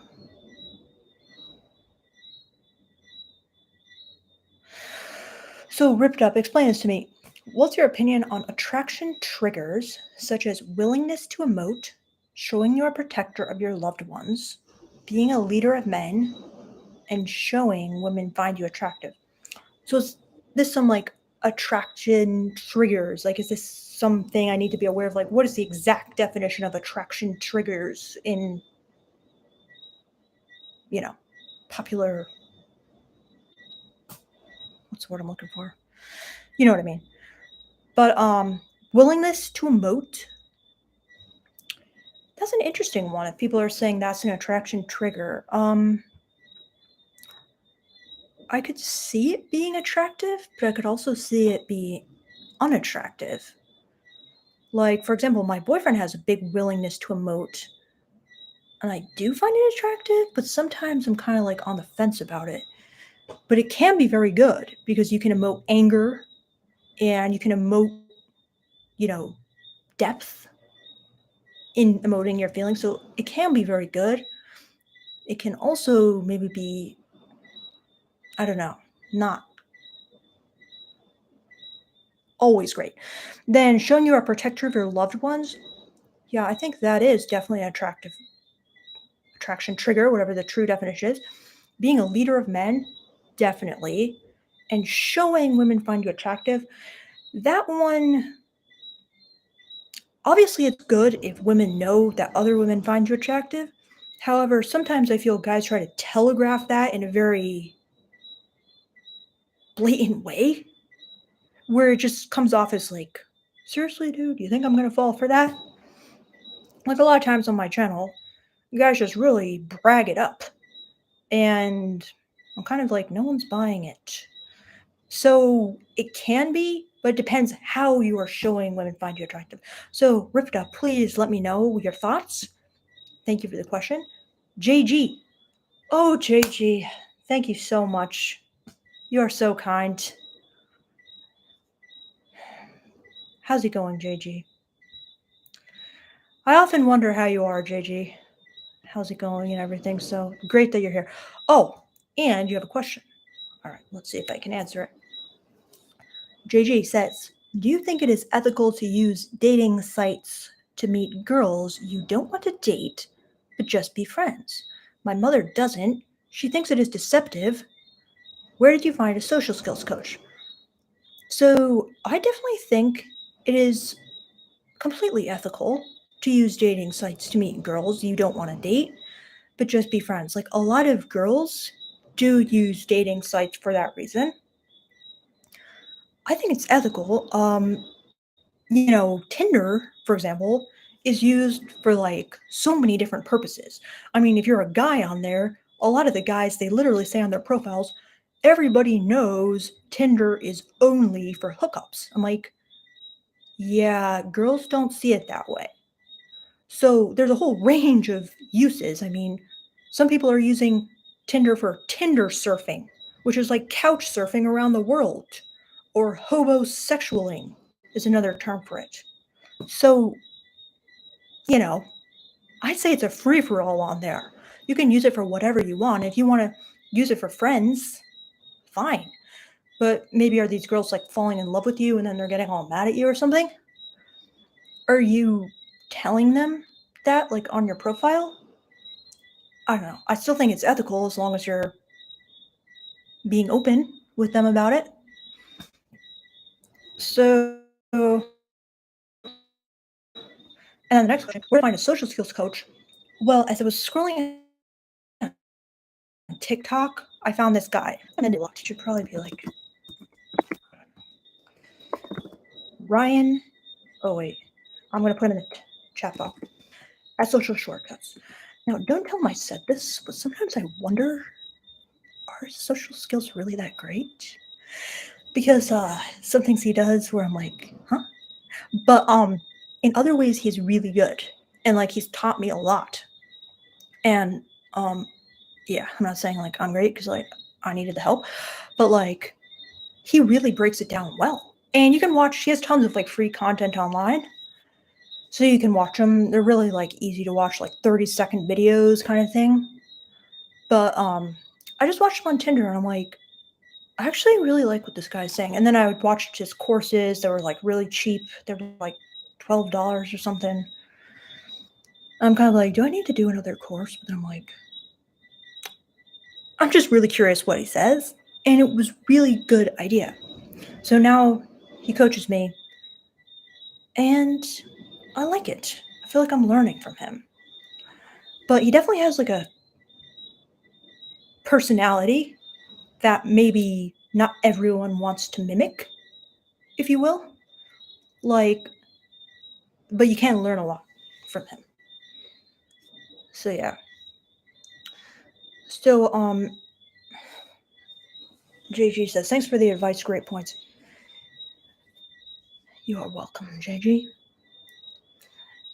And so have you been meeting girls for friendship on Tinder? Like, tell me more. So then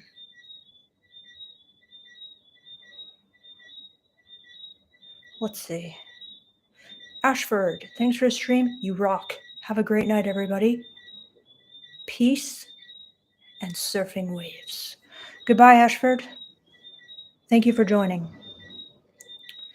Ripped Up says, have you been using what Ryan from Social Shortcuts teaches you in your own life? How effective has it been? You know what? Yes, I have. Like, I can tell you what he's taught me so far if you want. So first thing I was not doing open-ended versus closed-ended questions. A lot of times I'll just ask someone a closed-ended question, like yes or no question, basically. I'll be like, do you like Andrew Tate? And people will be like, no, I don't. Boom, the conversation dies. Whereas if I said something like, what are your thoughts on Andrew Tate? In a way, they're kind of like forced to respond in more detail. Well, I think he's kind of weird, but it's kind of good, and I like what he says, and this and that. Okay, so open-ended, closed-ended questions. Any yes and no question, it can be converted to an open-ended question that basically asks the exact same thing, but it causes people to talk more. It causes there to be like more flow and exchange of information. So I have been trying to use it, and it does help conversations open up and become more interesting. Then the next thing he told me is when someone asks you a question, try to almost mimic the same thing you would get if you asked them an open-ended question. So in other words, instead of just answering their question straight up, they're like, where are you from? I am from New York City. Boom, the conversation is ended. Instead, you should give 3 to 5 pieces of information per one question that are under different like buckets. So don't just say something like, well, I'm from New York City, but I grew up in, Maine, and I, went to high school in Florida or something, because those are all just places. Instead, try to give like different pieces of information, like, oh, I grew up in New York City, but I didn't really love it because it's, I don't know, like really crowded, and I really love nature. I'm actually really into hiking. So as you can see, I'm giving more topics that people can build off of. Oh, really? You like nature? I love hiking. Do you know what I'm saying? And then there's more places in the conversation where people can find something of interest to them, and it could build more interesting conversations, basically. So that's another good thing, because I had like massive social anxiety, I wasn't usually very open. I wouldn't really reveal much about myself. I would just kind of like be very like hesitant to reveal a lot. So people would call me like very quiet. They'd be like, "Oh, she's really quiet and sweet." In my head, I'm thinking, "No, I'm not." But it wasn't like volunteering information. So those are just 2 tips. I found them very helpful. I've been trying to do them, but as you can see, that last one I need a little more practice on. But I've just been trying to like volunteer more information, different types of information, this kind of thing. So And there's a lot more he taught me as well, but those are the first 2 points.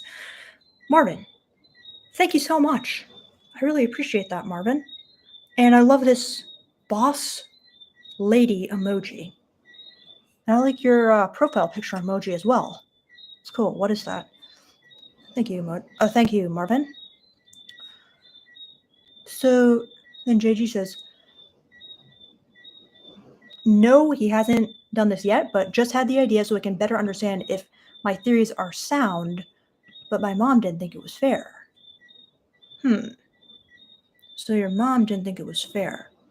That's another tip from Ryan Social Shortcuts I thought was pretty good. He said, repeat a part of people's comments back. So instead of just saying the whole thing, just be like, oh, so your mom didn't think it was fair. Yeah, but so anyway, no, just had the idea so I can better understand my theories or so. Yeah, so I'm pretty much reverting back to my own social skills, but no, just had the idea so I can better understand my theories or sound, but I don't think it goes fair. Okay. But I'm curious, JG. Why did you want to do it? So let's see.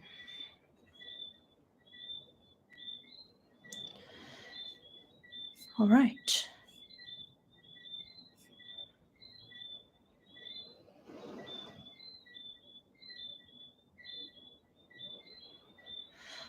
So Marvin says, what do you think about love letters? I'm writing one to my close female friend that is currently mad at me. She flirted with me a lot, but I didn't ask her out, so she's upset with me. Okay, so she liked you, and she's upset with you because you didn't ask her out, so now you're writing her this love letter to confess your true feelings? This is one situation where I feel like a love letter could be good because she basically has already declared that she's interested in you. She wanted you to ask her out, and she's upset with you. And she's your close female friend. So, if this is just a girl you don't know very well, then a love letter can be a little over the top. But in this situation, it just might be the ticket, Marvin. What do you guys think? It's kind of a risky move, but I don't want to stop you because sometimes, like, your instinct is good. And she clearly seems to have very deep feelings for you at this point. Am I right, Marvin? So, yes, we're very close. Well, then in that case, I'd say just go for it, Marvin, because a love letter is a very amazing thing, I think, for a woman to receive. However, she only wants to receive it for a guy from a guy she's like really into, because if she's not into the guy, it can just come across as very scary and threatening. Because it's like, oh God, how am I going to get rid of this guy now? He's like obsessed. But but it can be absolutely wonderful. I would love a love letter. It would be great. Like from a guy I really liked, I would be like cherishing this forever, like putting it on my altar. So yeah, I think they're very good, but you have to be careful. You really do. So Marvin says, yeah, I showed another female friend my letter to make sure I wasn't cringe, and her eyes got watery. Oh, wow, that's very, very good, Marvin. That sounds good. And good instinct showing another female friend. So, do you like this girl? And if so, why didn't you ask her out at first?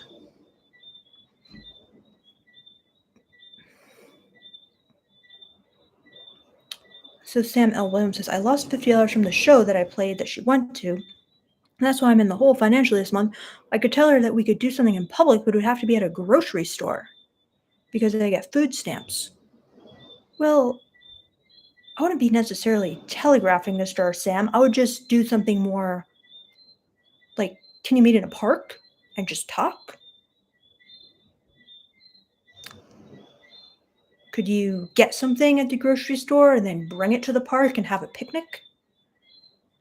Um, I don't really feel like it's the best move to just be like, we can have a date, but it has to be like very, very, very cheap. I would just not say anything at all and make it in a beautiful but free location. So,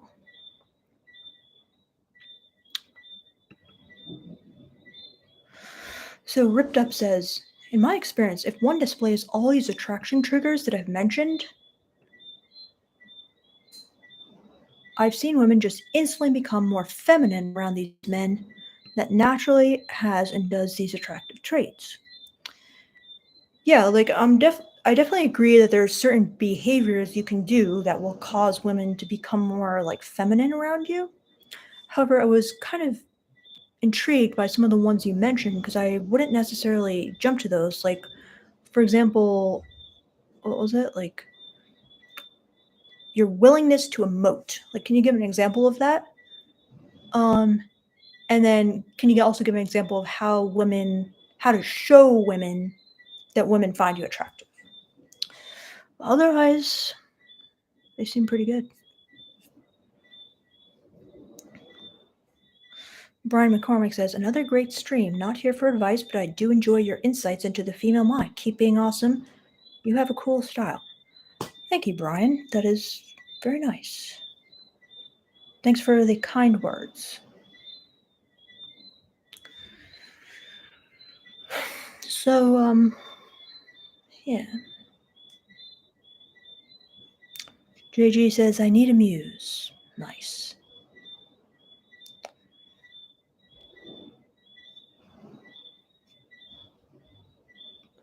Let's see.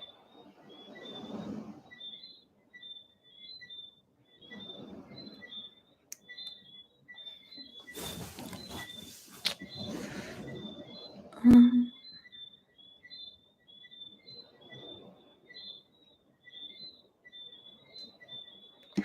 Clint Patak says, what are good movies with good examples of men being attractive men? Not just with looks, but by men being men. I remember the Thomas Crown Affair got my ex turned on. You know what? I remember being turned on by the Thomas Crown Affair too. That's funny. I saw like I think I saw the new one, and then I liked it so much I went and saw the old one with Steve McQueen, right? And I was just like, damn, he's so cool. Yeah, so that's a good one. Well, a good one that just always comes to mind. This is one of the classics of the female gaze. Good old Dirty Dancing, Patrick Swayze. I feel like he I mean, he does have good looks though. So, but I mean, it's kind of hard to find a Hollywood movie star who doesn't have good looks.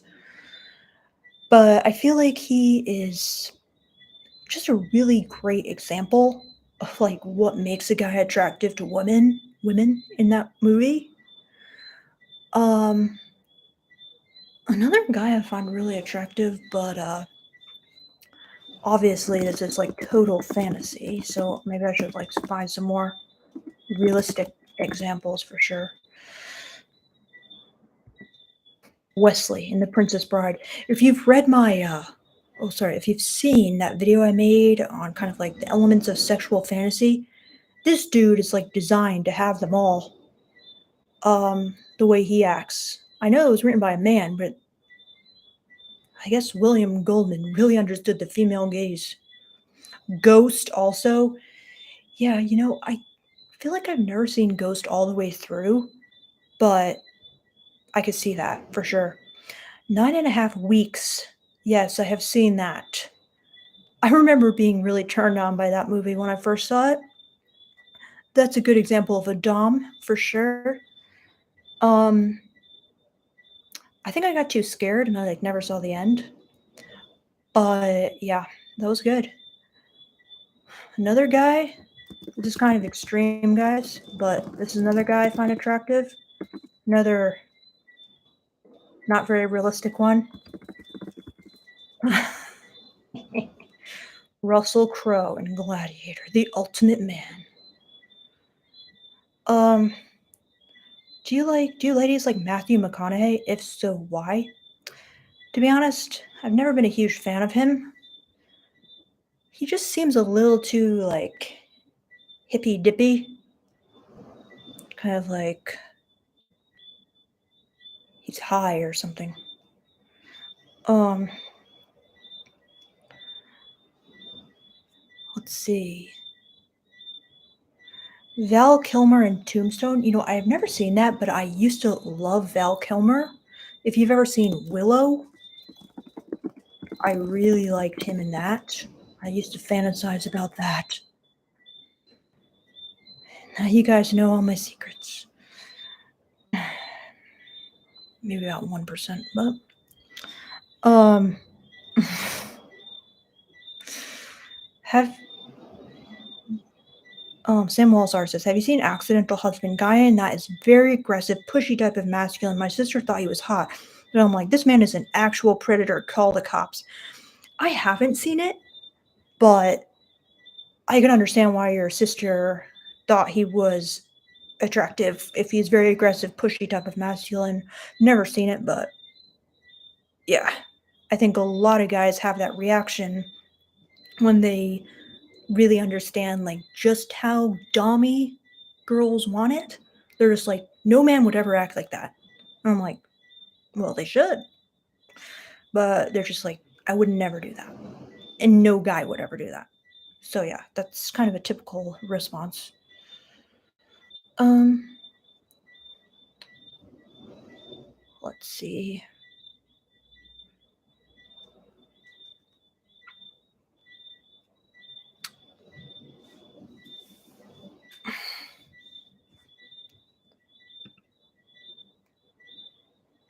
Oh, obviously, another guy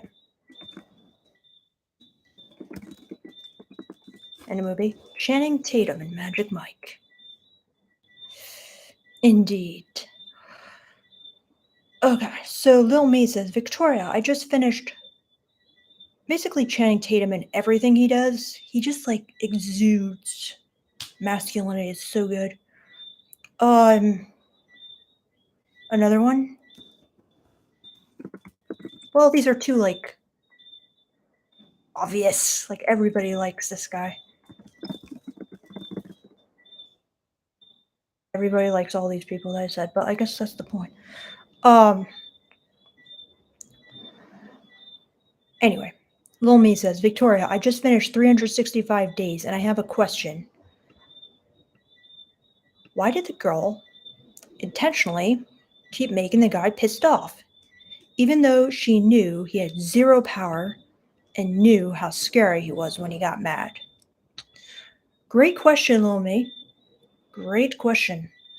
Yeah, the guy in 365 days, he was a little over the top for me, but I could see why I really enjoyed 365 days. It was quite entertaining. I tried to watch the sequels, but I'm like, what is going on? And I wanted to watch it with my boyfriend, but he thought it was so stupid he wouldn't watch it with me, so I haven't finished it. But anyway, okay, great question. Why did the girl intentionally keep making the guy pissed off, even though she knew she had zero power and knew how scary he was when he got mad? I tried to explain this to you guys in the video, like 7 things, whatever. I can't remember the name, but it was basically like, what do women want? Okay, this movie is a perfect example of that.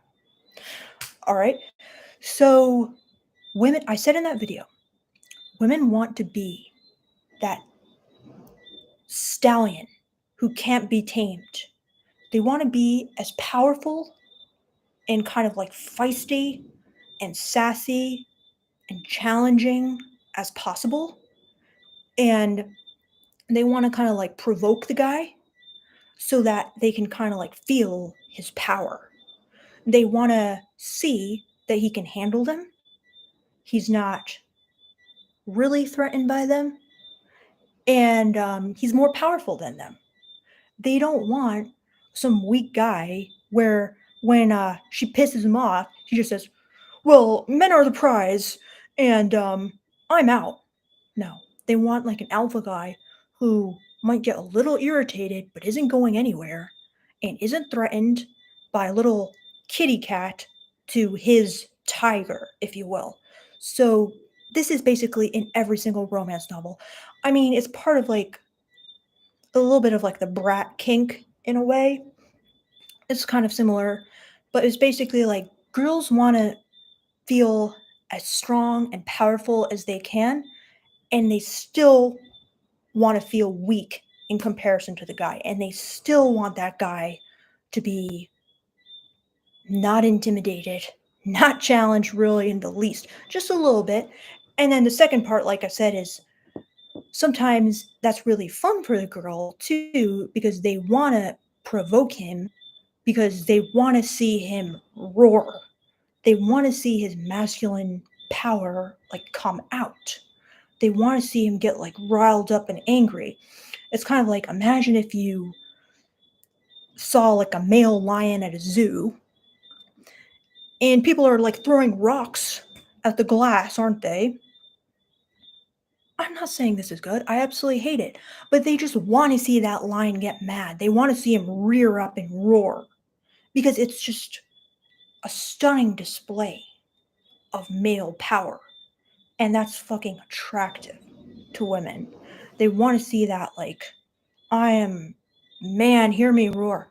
So, yeah, um, it's sexy. And also, sh- sometimes girls like to be just a little bit scared in a good way. I'm not saying be abusive. Please don't take this out of context, but just a little bit. Because they know that means that the guy is formidable. He's a force to be reckoned with. And if they're with him, then he can harness that force for them and their lives and to protect her. So that's why it's a bit interesting to me when Fresh and Fit and Andrew Tate and all these guys are just like, we want submissive women. I'm like, okay, but like the alpha guys that the girls want aren't challenged by challenging women. Like, for example, my boyfriend, he's not intimidated by a little fight in her. He enjoys that because he knows he doesn't have a problem with the comebacks. And he knows he doesn't have a problem feeling threatened and stuff. So, does that make sense? Little me? Oh, Eric Cornick. Actually, you said see Tombstone, Victoria. It's one of the great westerns. I just remembered. I forgot the name of it, but my boyfriend showed me Tombstone or some scenes from Tombstone because he was like, Victoria, I think you'd really like this movie because it's like crazy, like masculinity in here. And he showed it to me, and I did like it. So I actually have seen part of it, and I agree. It was attractive. So yeah.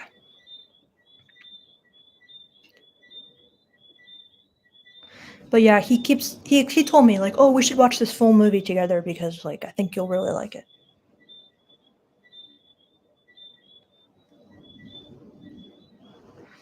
Gunter Torf says, Carrie Elwes is Wesley is easy to find attractive, very handsome guy, could make even me become gay. Well, yeah, I agree, Gunter, and I have listened to his book, As You Wish, about the making of The Princess Bride, probably like 10 times. It's so good. It's so good, and he's like the nicest guy too. And he's a really good writer. And he's like so grateful and kind. I don't know. He's cool. Very cool. So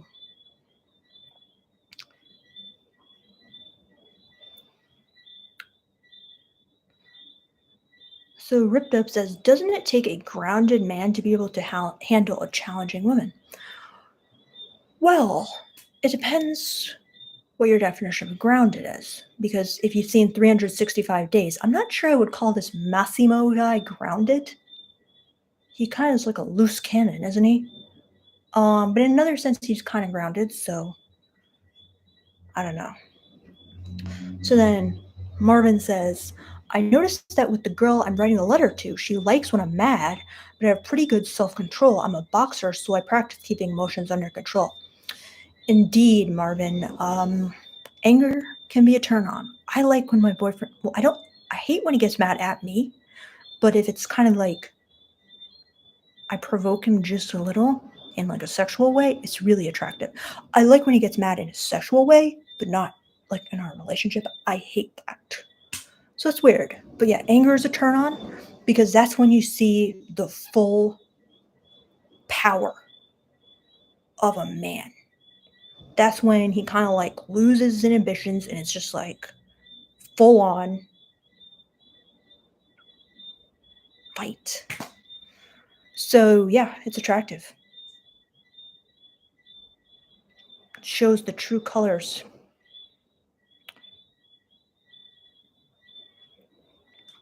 But it's not attractive when he just like yells at me. And I can guarantee you that. So, it's just like that aggression. You know what I mean? Like that aggression is like really attractive.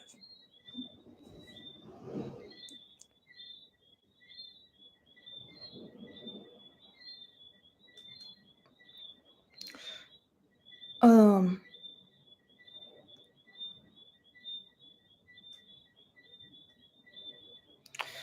Clint says, I watched When Harry Met Sally. Girl was excited, but I couldn't watch Billy Crystal and maintain a rod. Um, yeah, I know what you mean. I wasn't necessarily so into Billy Crystal either.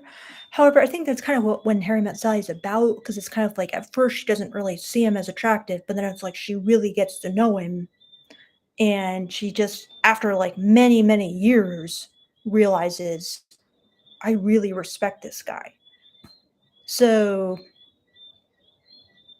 and he does have some good like masculine qualities, but yeah. Remember says Brad Pitt in Legends of the Fall. I've never seen Legends of the Fall, but I wish I have. Um, so then Preston says, how do women expect men to feel comfortable approaching them when they go on social media feeding into the I hate men movement? That's kind of like a bit of what I was saying about the whole 365 days mentality is like, in a way, it's kind of a way to ward off like weak men. And not weak, but like, I mean, they want a guy who's kind of like, so you hate men? Like, I'm different. I'll prove it to you. So it's going to take a strong man. It's going to take confident guy. But yeah. So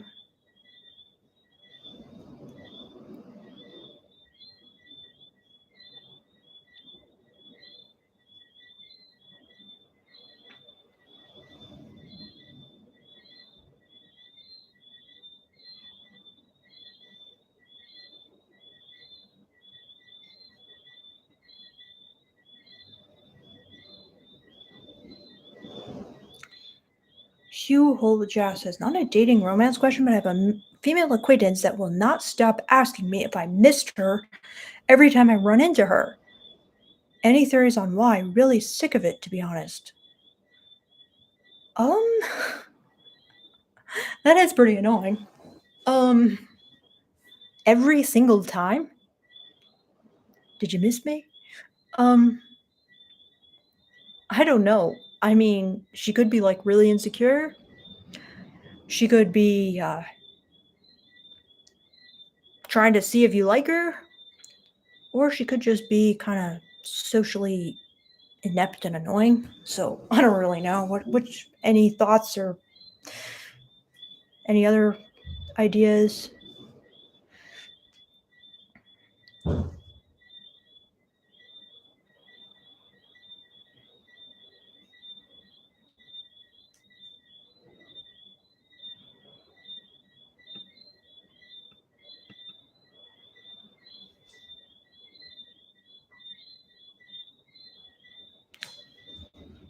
So Ripped Up says, to me, grounded is a man that can handle tense situations in a somewhat level-headed way, like a fireman saving a child from a burning building.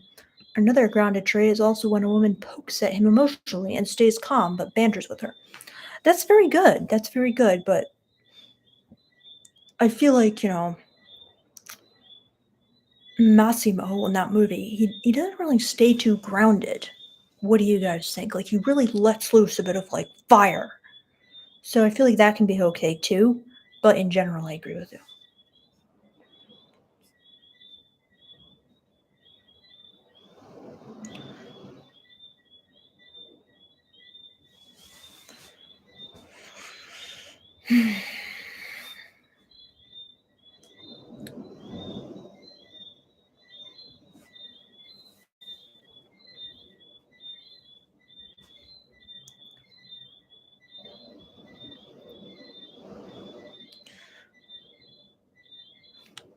In The Princess Bride, Wesley really gets a lot of challenges and testing from Buttercup, and he responds to him very well, like very good way.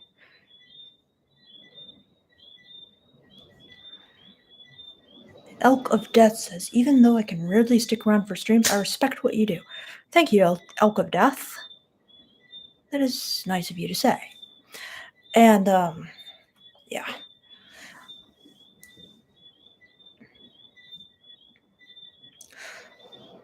So, who do you guys think is kind of like the best female equivalent in movies? Like the most kind of like attractive like movie scenes, or kind of like the question you were asking me, like a example of kind of like masculine men being men.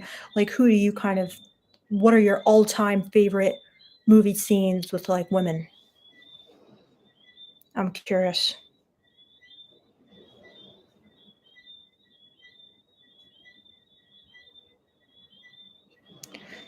Little Me says, Victoria, I think in that movie it worked because the guy was already like that before she started provoking him. He stayed true to himself, his word, to keep her, even though she pissed him off. Interesting point, Little Me. I like that. Good idea.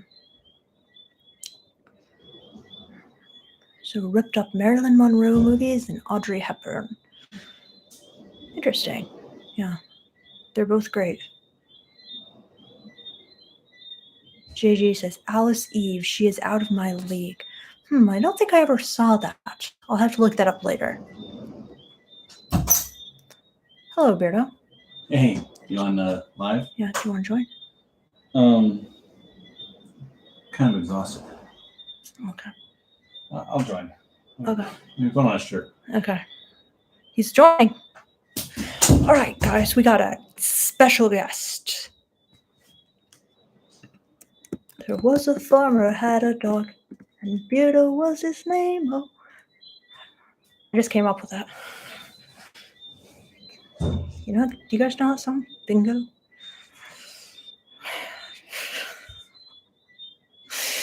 Oh God. Really dumb joke. All right, guys. Do you guys have any question for a man with a long beard? All right, here he is. Oh my gosh. And you can come in there. All right, guys. He's here. It's the man himself. We got any good questions? Not yet, but let's see. I was asking him a question of what movie scene do they like with a girl in it that's like, you know, their ultimate female in a movie scene. You're asking them what movie scene they like? Yeah. So JJ says, ask Beardo why his channel doesn't have content I subscribed. Yeah. Well, one reason is because I just last week agreed to do this project that I thought would be, I don't know, maybe a week's worth of work, and it's like 3 weeks worth of work. So I'm now killing myself to put 3 weeks of work into 2 weeks. Remember, ask Beardo, have you seen Legends of the Fall? Oh yeah, I really like it. He's a big Brad Pitt fan. Do you think I would like that movie? Do you think you would like that movie? Yeah. You don't like Brad Pitt, right? I think I do. Maybe. He's not like my all-time favorite like man in the movies, but maybe that's because I haven't seen Legends of the Fall. So He's kind of very raw, unbridled masculine he is in that. really. Yeah. He seems kind of like girly because he's like so pretty, but Yeah. so then JG asks, what is your channel going to focus on?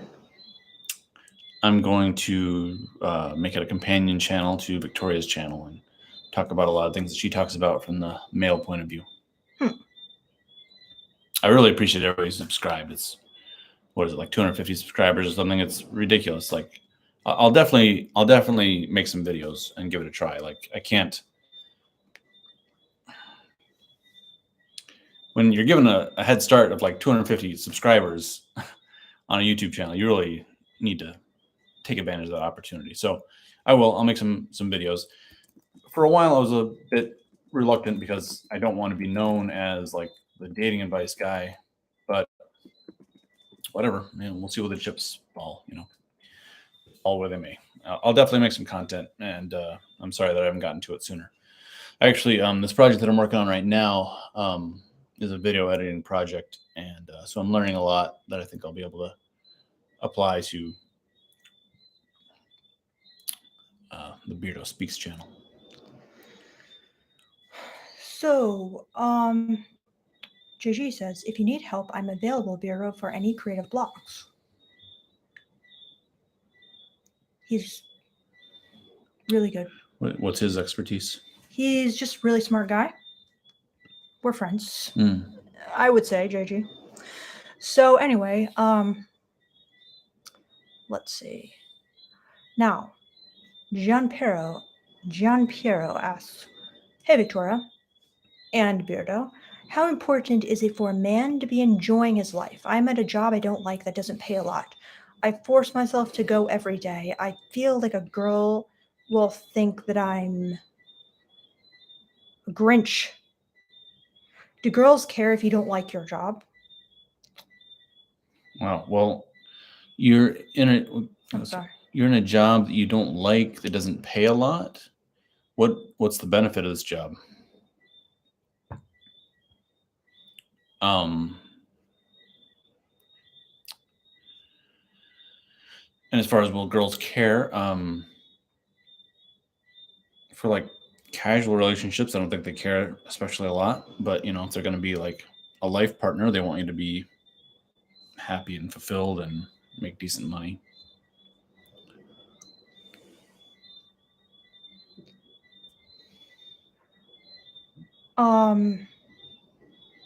Did you see that movie? Which one? Vicky Cristina. Yeah, Barcelona. Vicky Cristina Barcelona. Great movie. I like it. I haven't seen it in a while, but yeah, I've seen it. I remember liking the dude. He was great. Whoops.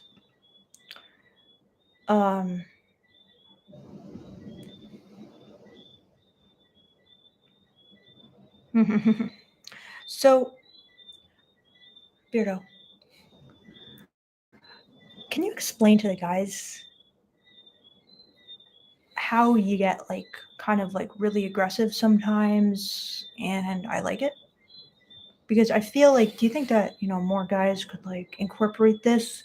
Because wait, no, I've got an even better question for you. All right, yeah, I wanted to ask you this. So I wanted to interview you about this specifically. My question is to you.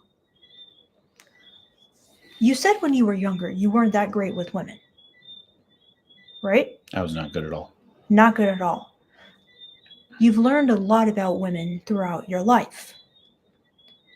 What do you think was like one of, if not the biggest realizations that you had that helped you to now be good with women when before you sucked? That's my question.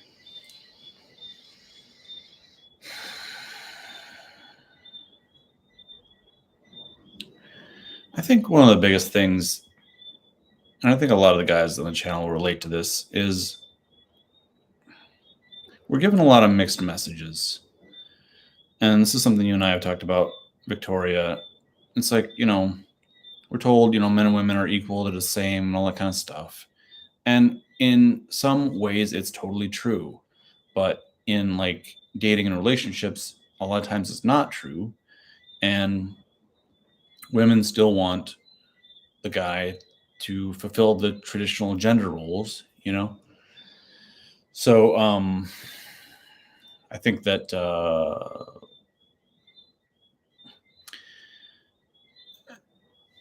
speaking for myself, I approached women, spoke with women, and dated women, just kind of like being myself, being like how I would around all around guys friends, and it's just like, oh, just be yourself, I mean, like, just be how you are with your guy friends, but it's just not effective, I mean, it's not the reality of the world. Maybe sometime in the year 2525, you'll be able to act just the exact same around your girlfriend as you do your guy friends, but I don't think it's that way now. And so you got to put yourself into that. Well, you don't have to, but like, I think that an effective way to go about dating is to put yourself into like those masculine gender roles regarding dating, and um, help the woman uh, find her way into the female feminine gender roles.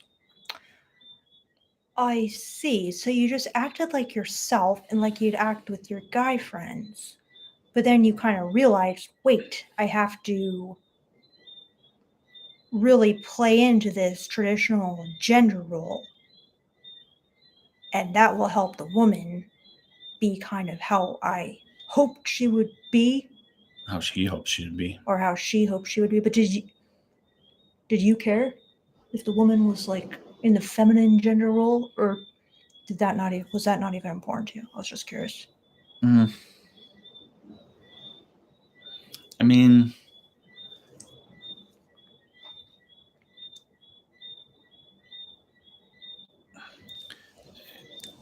I wouldn't say it's so. I wouldn't say it's so important to me. Like the fact that she looks like a woman. Mm.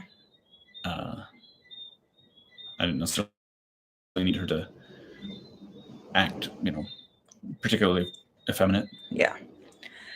So, like a really good example you gave me of that was you were saying like when you were younger and you were playing sports with a girl, like one time you were playing basketball and like you went really hard because you were thinking, well, It men was tackle football, actually. really. Yeah, I was pretty sure I was a freshman in college, and we go out onto the field, and we're playing football, and I've done this dozens of times in my life, and one of the players that happened to be on the other team was a girl, and she was like supposedly on like a rugby club team or whatever. And so like I'm thinking like, oh wow, like this girl must be really tough. I felt like it would be insulting to her to like take it easy on her. So then um, I just kind of like go full speed, and she got mad and started yelling at me after a few plays. So it's just like I said, kind of the mixed messaging of like, oh yeah, women and men and women are the same. They are the same in some ways, and they're not the same in other ways and situations. So, in what do you think women want that men aren't being like told they want, and just by acting like they would with guys, women won't get? Mm. Um, the old brain isn't working too good. I know, it really is hard when you start doing this. Like the brain has to warm up, kind of. Well, I'm fried from working on this thing all day. What do they want? What do women want? Is that the question? Well, it's like if you're just acting like a guy Yeah. with women, Mhm. what are they lacking? Like, Well, what should you be giving them that just being a guy's guy isn't going to okay. give them? I have at least one good Okay. thing, which is like men being with men.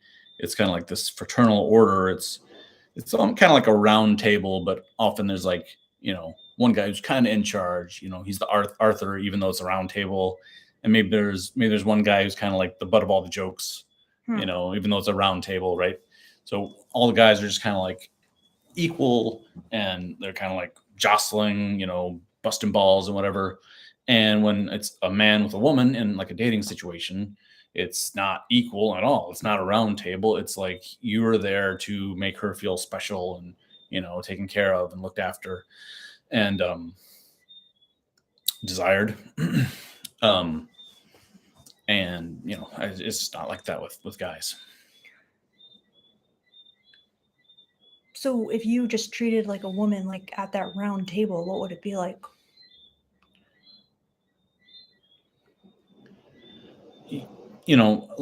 Like we've talked about many times, like when guys are like sitting, let's say two guys are talking to each other, right? Mhm.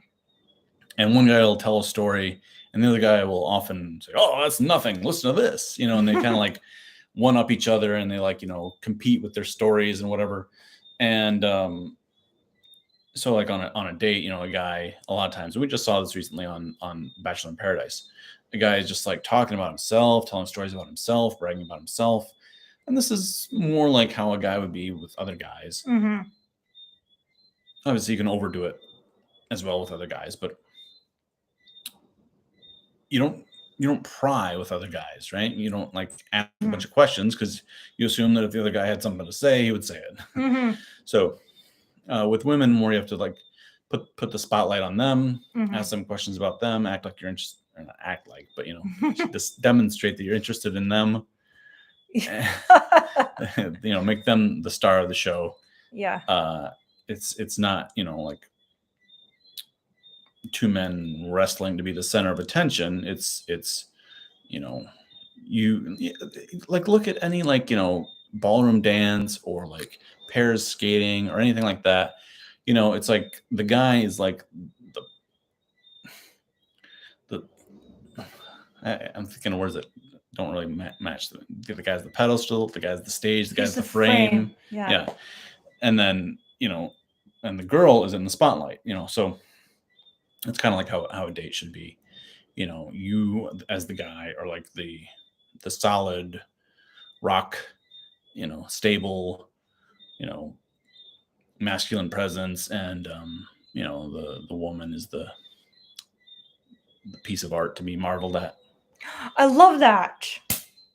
Genius. And I think every single woman would love what you just said.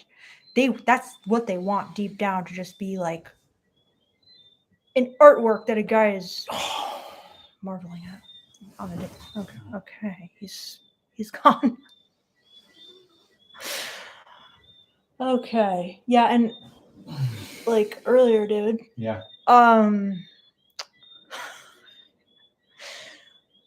What was I saying? Like, I was telling you, like, on Tinder, how a lot of the guys' messages, they don't put the ball in her court. So I feel like it's kind of what you were saying, where they're like, well, if the girl had something to say, she'd clearly volunteer it or like ask me out or initiate. But it's like the girl is just thinking, wow, this guy takes no initiative. Yeah. He's not interested in me. He's not asking a single question. He clearly could care less. Yeah. And it just backfires.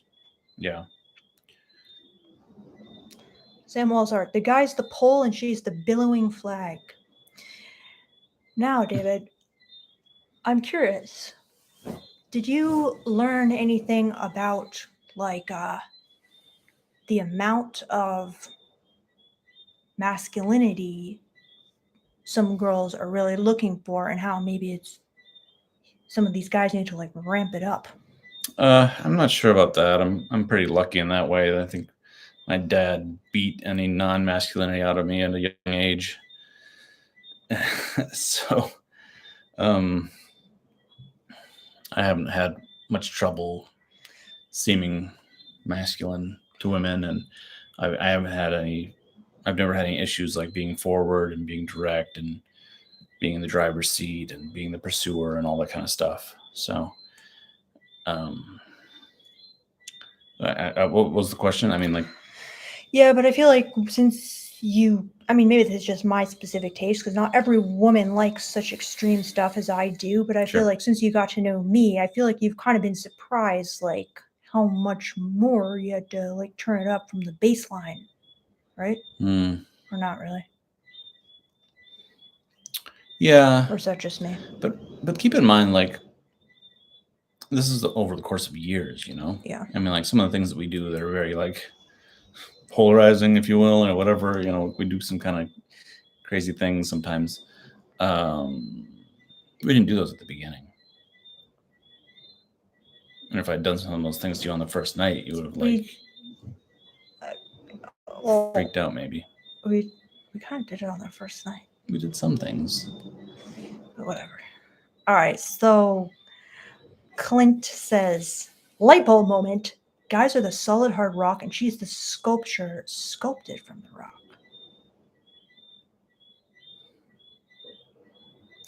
Interesting analogy. Hmm. Lil Me says, this may not be a dating question, but my GF wasn't really loved by her parents growing up, and I help her by allowing her to talk a lot and also showing love. But do you think no one can give her what she missed? Good question. Very good question. Yes. What? Oh no. Do you care to elaborate on that? I don't know.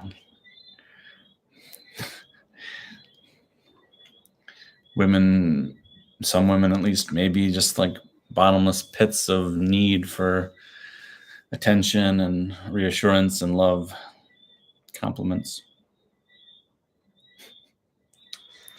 There's a Simpson episode where Homer gives Bart advice. He says, "Listen, Bart, this is the thing you need to know about women. They're greedy, not compliment monsters that can never get enough." And so then Bart goes and he compliments somebody. I think it's like his mom or something, and it's like works really well. And he comes back, he gives Homer a high five, and it's like, "Wow, Dad, that advice worked great. You know anything else about women?" And Homer's like, "Nope, that's it." Yeah, that's a big one. Definitely. Yep. So, was there anything that surprised you about women, in particular, from your humble beginnings through your journey to now? Like, was there anything that really stood out where you're like, what the? I would never in a million years have guessed women liked that. Yeah, probably a lot of things. One is that, like, this is going to sound sexist, but oh well. Oh God. Oh God. Women are very like mercurial, What? like what they like, what they want, and what they need, what they desire, just changes like day to day. Hmm. And sometimes they're gonna want like really gentle and loving, and sometimes they're gonna want like really like rough and like primal, and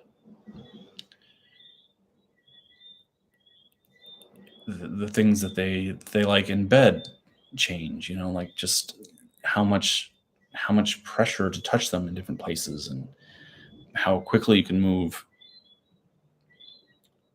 up the runway or whatever. um it's like wildly different between different women, but it's also like wildly different on a single woman from like day to day. And um I don't know if this is something that's known or if this is not even true, but it seems to me that having been in some long-term relationships, it seems to me that women's bodies kind of change in their sensitivity based on where they're at in the menstrual cycle. So if you're with somebody for multiple months, you can actually like start to make some notes, like, oh, like when she's near her period, she can be touched a little bit more roughly or whatever, and when she's like halfway around from that, she can be touched more gently. So you think around ovulation you have to be more gentle? I don't know. It might vary with every woman. Interesting. I haven't really like researched this. This is just my own personal observations. And like in the first few months that you're with a woman, you can actually like time it based on the phase of the moon. What? Seriously. Seriously. You mean like your cycles synced up with the moon? Yeah, within like a couple days. So, if she wants like, very rough treatment, on one new moon, keep that in mind. And if she's like very delicate and requires like slow touch on the full moon, keep that in mind. After, 6 months or something, it won't match up with the moon anymore, but it actually works for the first few months. Some women's cycles are very regular, like it's exactly, 28 days every single time, supposedly, but Yeah. not most. But the moon's like 28 and a half days, right?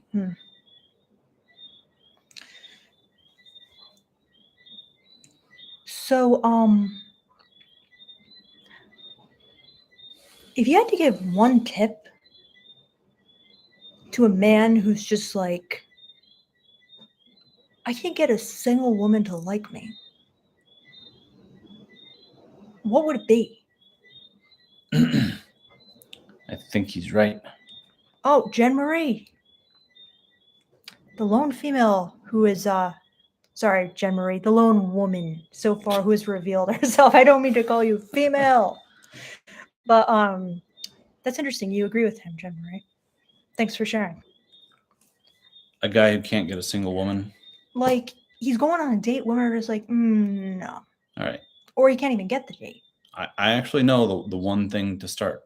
Okay. If I could only give one piece of advice, I've given this before, and it's unpopular. Unpopular opinion.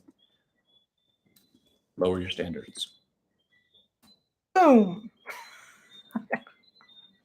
Just like, Whenever they hear that, they always think like, oh, so that's what you're with her because like you have low standards. No, not at all. But because, look, I was married. I got out of a long relationship. It's like 12 years or something. And, I start dating again. And I realized a lot of what was driving my standards was that I didn't want to be embarrassed in front of somebody else. Like, oh, if my family sees me with this woman and she's not like, a 10 or whatever, then how's that going to look on me? And it's so stupid, Um, and so like, just like take the opportunities that you have. I'm not saying if you're getting a bunch of women to like, get women that you find less attractive. I'm not saying that at all. I'm just saying like, if you're not getting any women, like just lower your standards, like humble yourself, and you might learn some things that'll help you get some women that you find more attractive. 100%. This guy, he might be on, I'm not sure. Remember, he said last night, some of you guys have never been rejected and it shows. I feel like that's kind of relevant because it's like some guys, it's like they're not even putting themselves out there. They're just waiting for this perfect 10 who's a virgin, and then they're going to get her, and then they'll have sex for the first time. It's like, what are you going to do with this perfect 10 if you have no idea what to do with a 5 or whatever? Yeah, I agree. Participation What does trophy. that mean? Okay. Instead of giving out trophies just to the team that wins, they give out trophies or orange slices or whatever to everybody who plays. And how's that with like the girls? I don't know. Okay. So then Clint says, so not necessarily go for 6s and 7s, but to adjust your 10. I'm not sure what that means. I'm not sure, but I think he does mean go for, in your opinion, 6s and 7s. And let me add, try to learn to appreciate the beauty in a 6 or a 7. Yeah. Like, would you agree, David? I don't know if this is not like male gaze enough, but it's like there's things you can appreciate in every woman. Yep. So to just kind of like put down all women because she's not your ideal, it's like that attitude of seeing the beauty in imperfection is a skill that's going to be good for you your whole life and it's going to draw women to you your whole life. Yeah. And like I told you guys, I had this rejection club, and I was really disheartened, to be honest, to see this, because I had like a lot of guys who were there trying to ask out women, and they'd look around and be like, "There are no women here." I'm like, "What are you talking about? There's like literally 100 women here," and they're like, "Oh no, but I'm not attracted to any of these women." And Yeah. then literally they would all be attracted to literally a child, and the child would be with her mom walking around because she's all like tiny, and they'd be like, "Oh, I asked her out, but she's actually 12 or something." I'm like, "Oh my god." So I'm like, "Please guys, we're going to go around to all the unattractive women and you're going to compliment them. You're going to try to see something you find beautiful in them." It's just every single one of them was just looking for some girl who just wasn't there. I'm like, "Look around you, sons." Yeah. And these There's guys many were good. like incel or near incel. And so they're like, holding out for the 10, but they don't know what to do with the 10 when they get her. Yeah, exactly. They couldn't ask out anyone yet. So, I mean, the women that I dated were attractive. They weren't all 10s, but when I got a chance with a 10, I was able to close the deal because, I had experience. Indeed.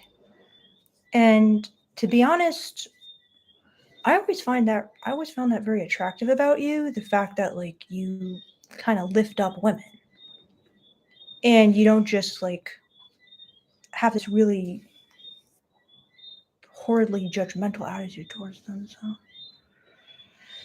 It can be like a real ego boost to like learn how to be the best that a woman has ever had. Okay. How are you going to do that? How are you going to do that if you're just holding out, and not getting with anyone?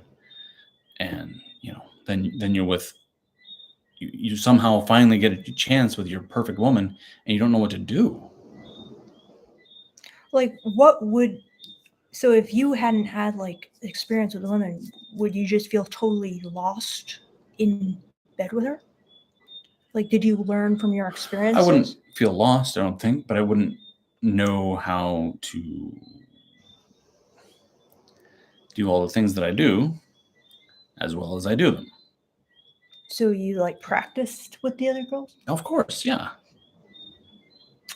Yeah. Sam Wallace Art says, so you're suggesting having practice women? I mean, I don't want to demean anybody or like dehumanize them. It's not even dehumanizing. Like you should be practicing with women. It's not like you just find the one. It's like have sexual experiences, learn things. You know? I don't feel like this is practice women. It's like you don't have to marry every woman you're with, clearly. Yeah. So practice women is just women you're casually dating, women who come through your life. But yeah.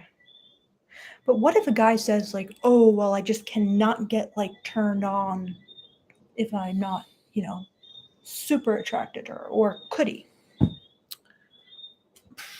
I don't know.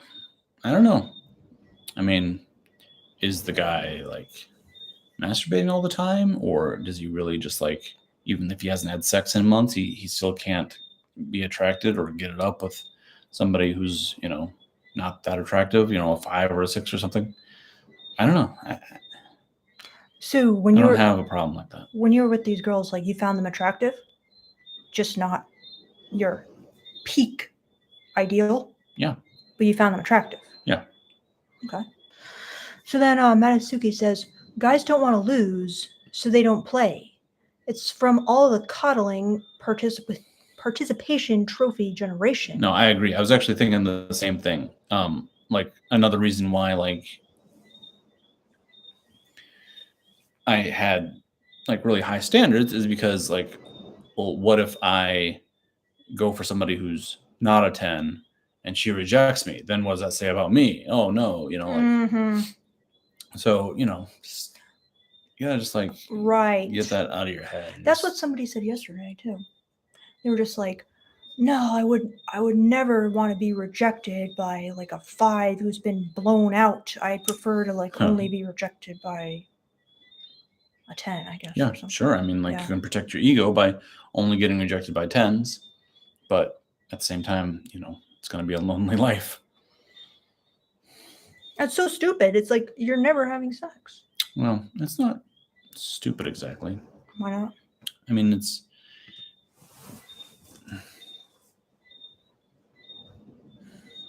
more like lacking self-confidence or self-love or self-assuredness, insecurity.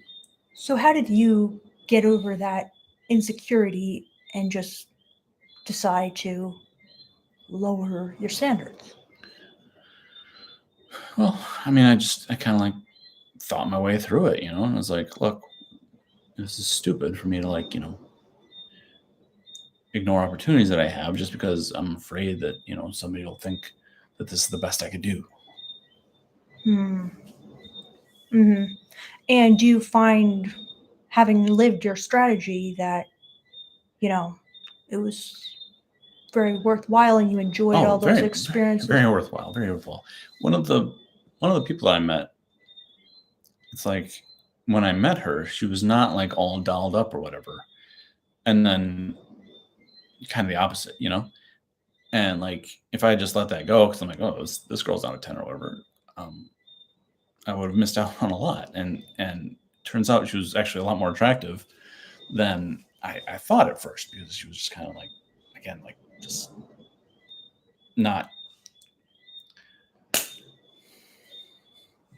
She was not like presenting herself as attractive, because she probably didn't want to be hit on at that time. But it just turned out that we hit it off or whatever. So Yeah, I feel like a lot of guys, they don't understand that some women wear makeup and then they think those women are like 10s, and then some women who could look exactly like that without makeup, they're like, "Who is this hideous beast?" I'm like, "That's literally the same girl you just thought was a 10 a second ago." Like, and on TikTok, there's all these videos like that with like makeup reveals, and guys are all like, "What? That's not even the same person." I'm like, "It's called makeup, my friends." But anyway. yeah, it's path of the healing heart. Path of the healing heart. Not everyone is going to be your type, which I totally agree with. People just got to find a good match and not look at the 5 or 10 surface level. Yeah, that's true. And also, like, your 5 is somebody else's 10, or somewhere around there anyway. It's like there's no objective scale. Mm-hmm. So,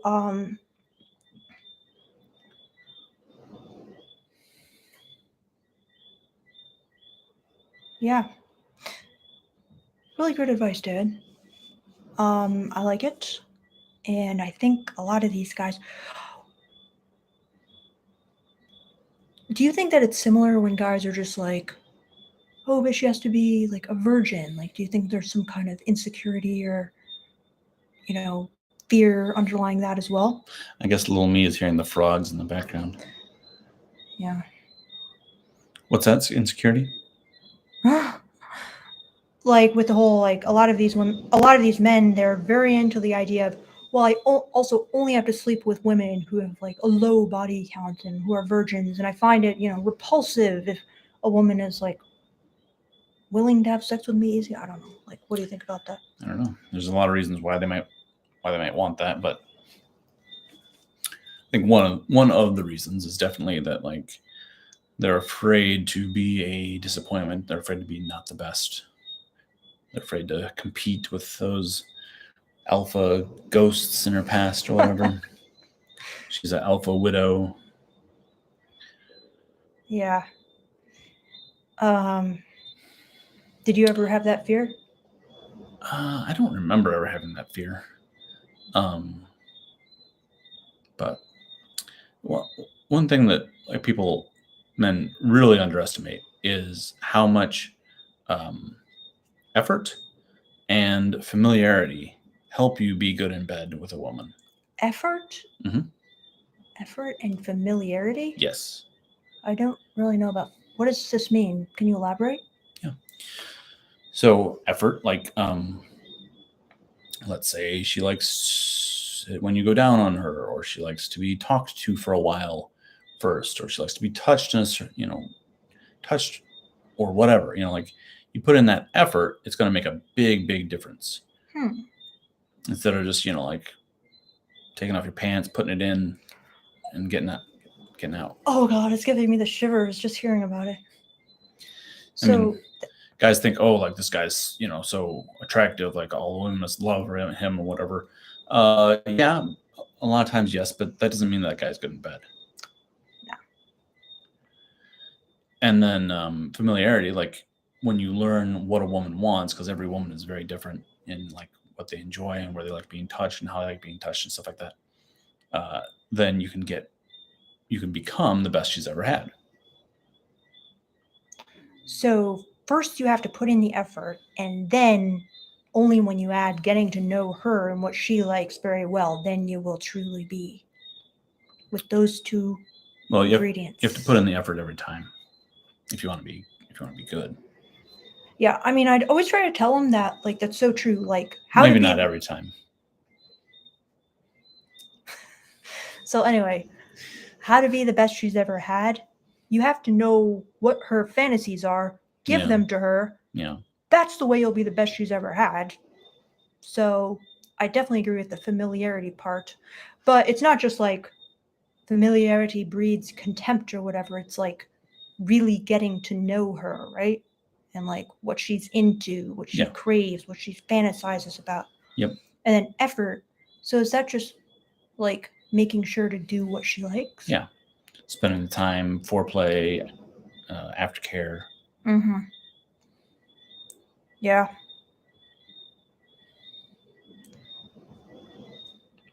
Plus, like emotional closeness. That's a third one. I knew I had more. Okay. I can't remember if that was only the three because I thought about this before. This is like one of the videos I wanted to do for my channel. Emotional closeness is a big factor in women and how they feel about how good somebody is in bed. Do you think? Of course. Like, what do you mean by emotional closeness?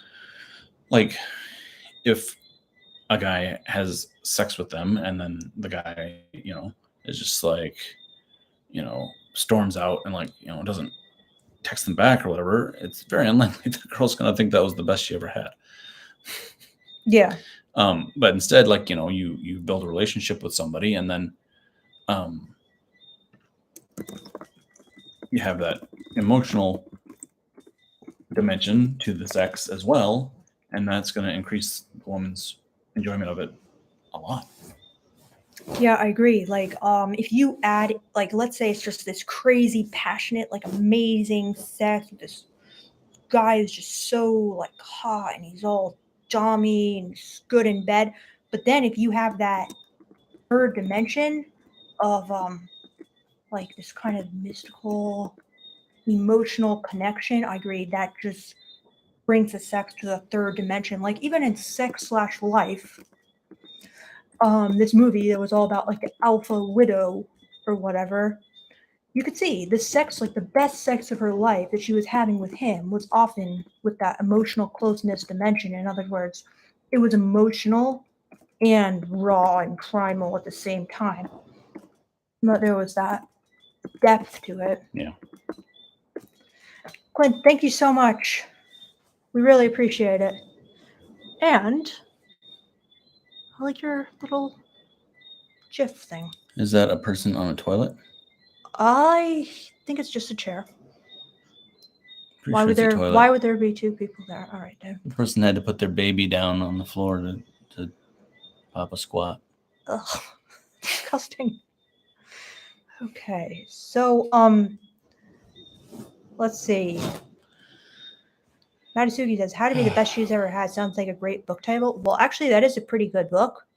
Best She's Ever Had. I've read it. It's pretty good. It's a good one. I'd suggest it. It's not like groundbreaking or anything, but it's good. All right. I think my video is probably exported by now. Okay. All right. Thanks for joining, David, All and right. thanks for all your expertise, insights, and I think you said some really amazing things Thanks. that I think could help some people. All right. Bye, right. Victoria's channel. Goodbye to Beardo.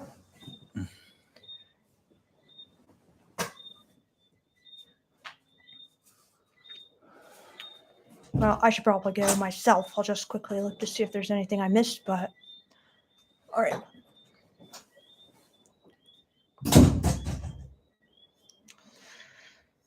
All right, guys. Suki says virgin excuse is also a cope for these guys. Somebody had to say it, Matsuki. Somebody had to say it.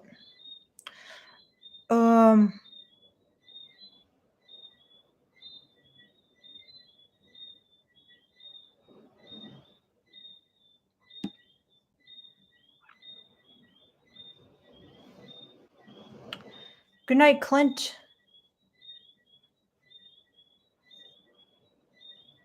Alrighty. Thanks, Najan. That's very nice of you. And alright, guys. So if anyone has any last words, otherwise I will bid you all adieu. Thank you so much for your fantastic discourse tonight and your insights and keeping me company.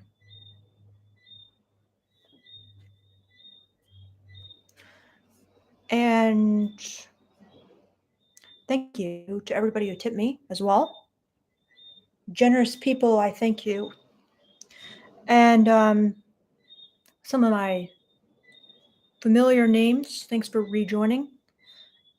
Always great to see a familiar username. Open up those call-ins one day. I gotta talk to you about that, Matasuki, because I've been told that can get you your channel like taken down off YouTube if one of those goes wrong. But good night, everybody. Bye.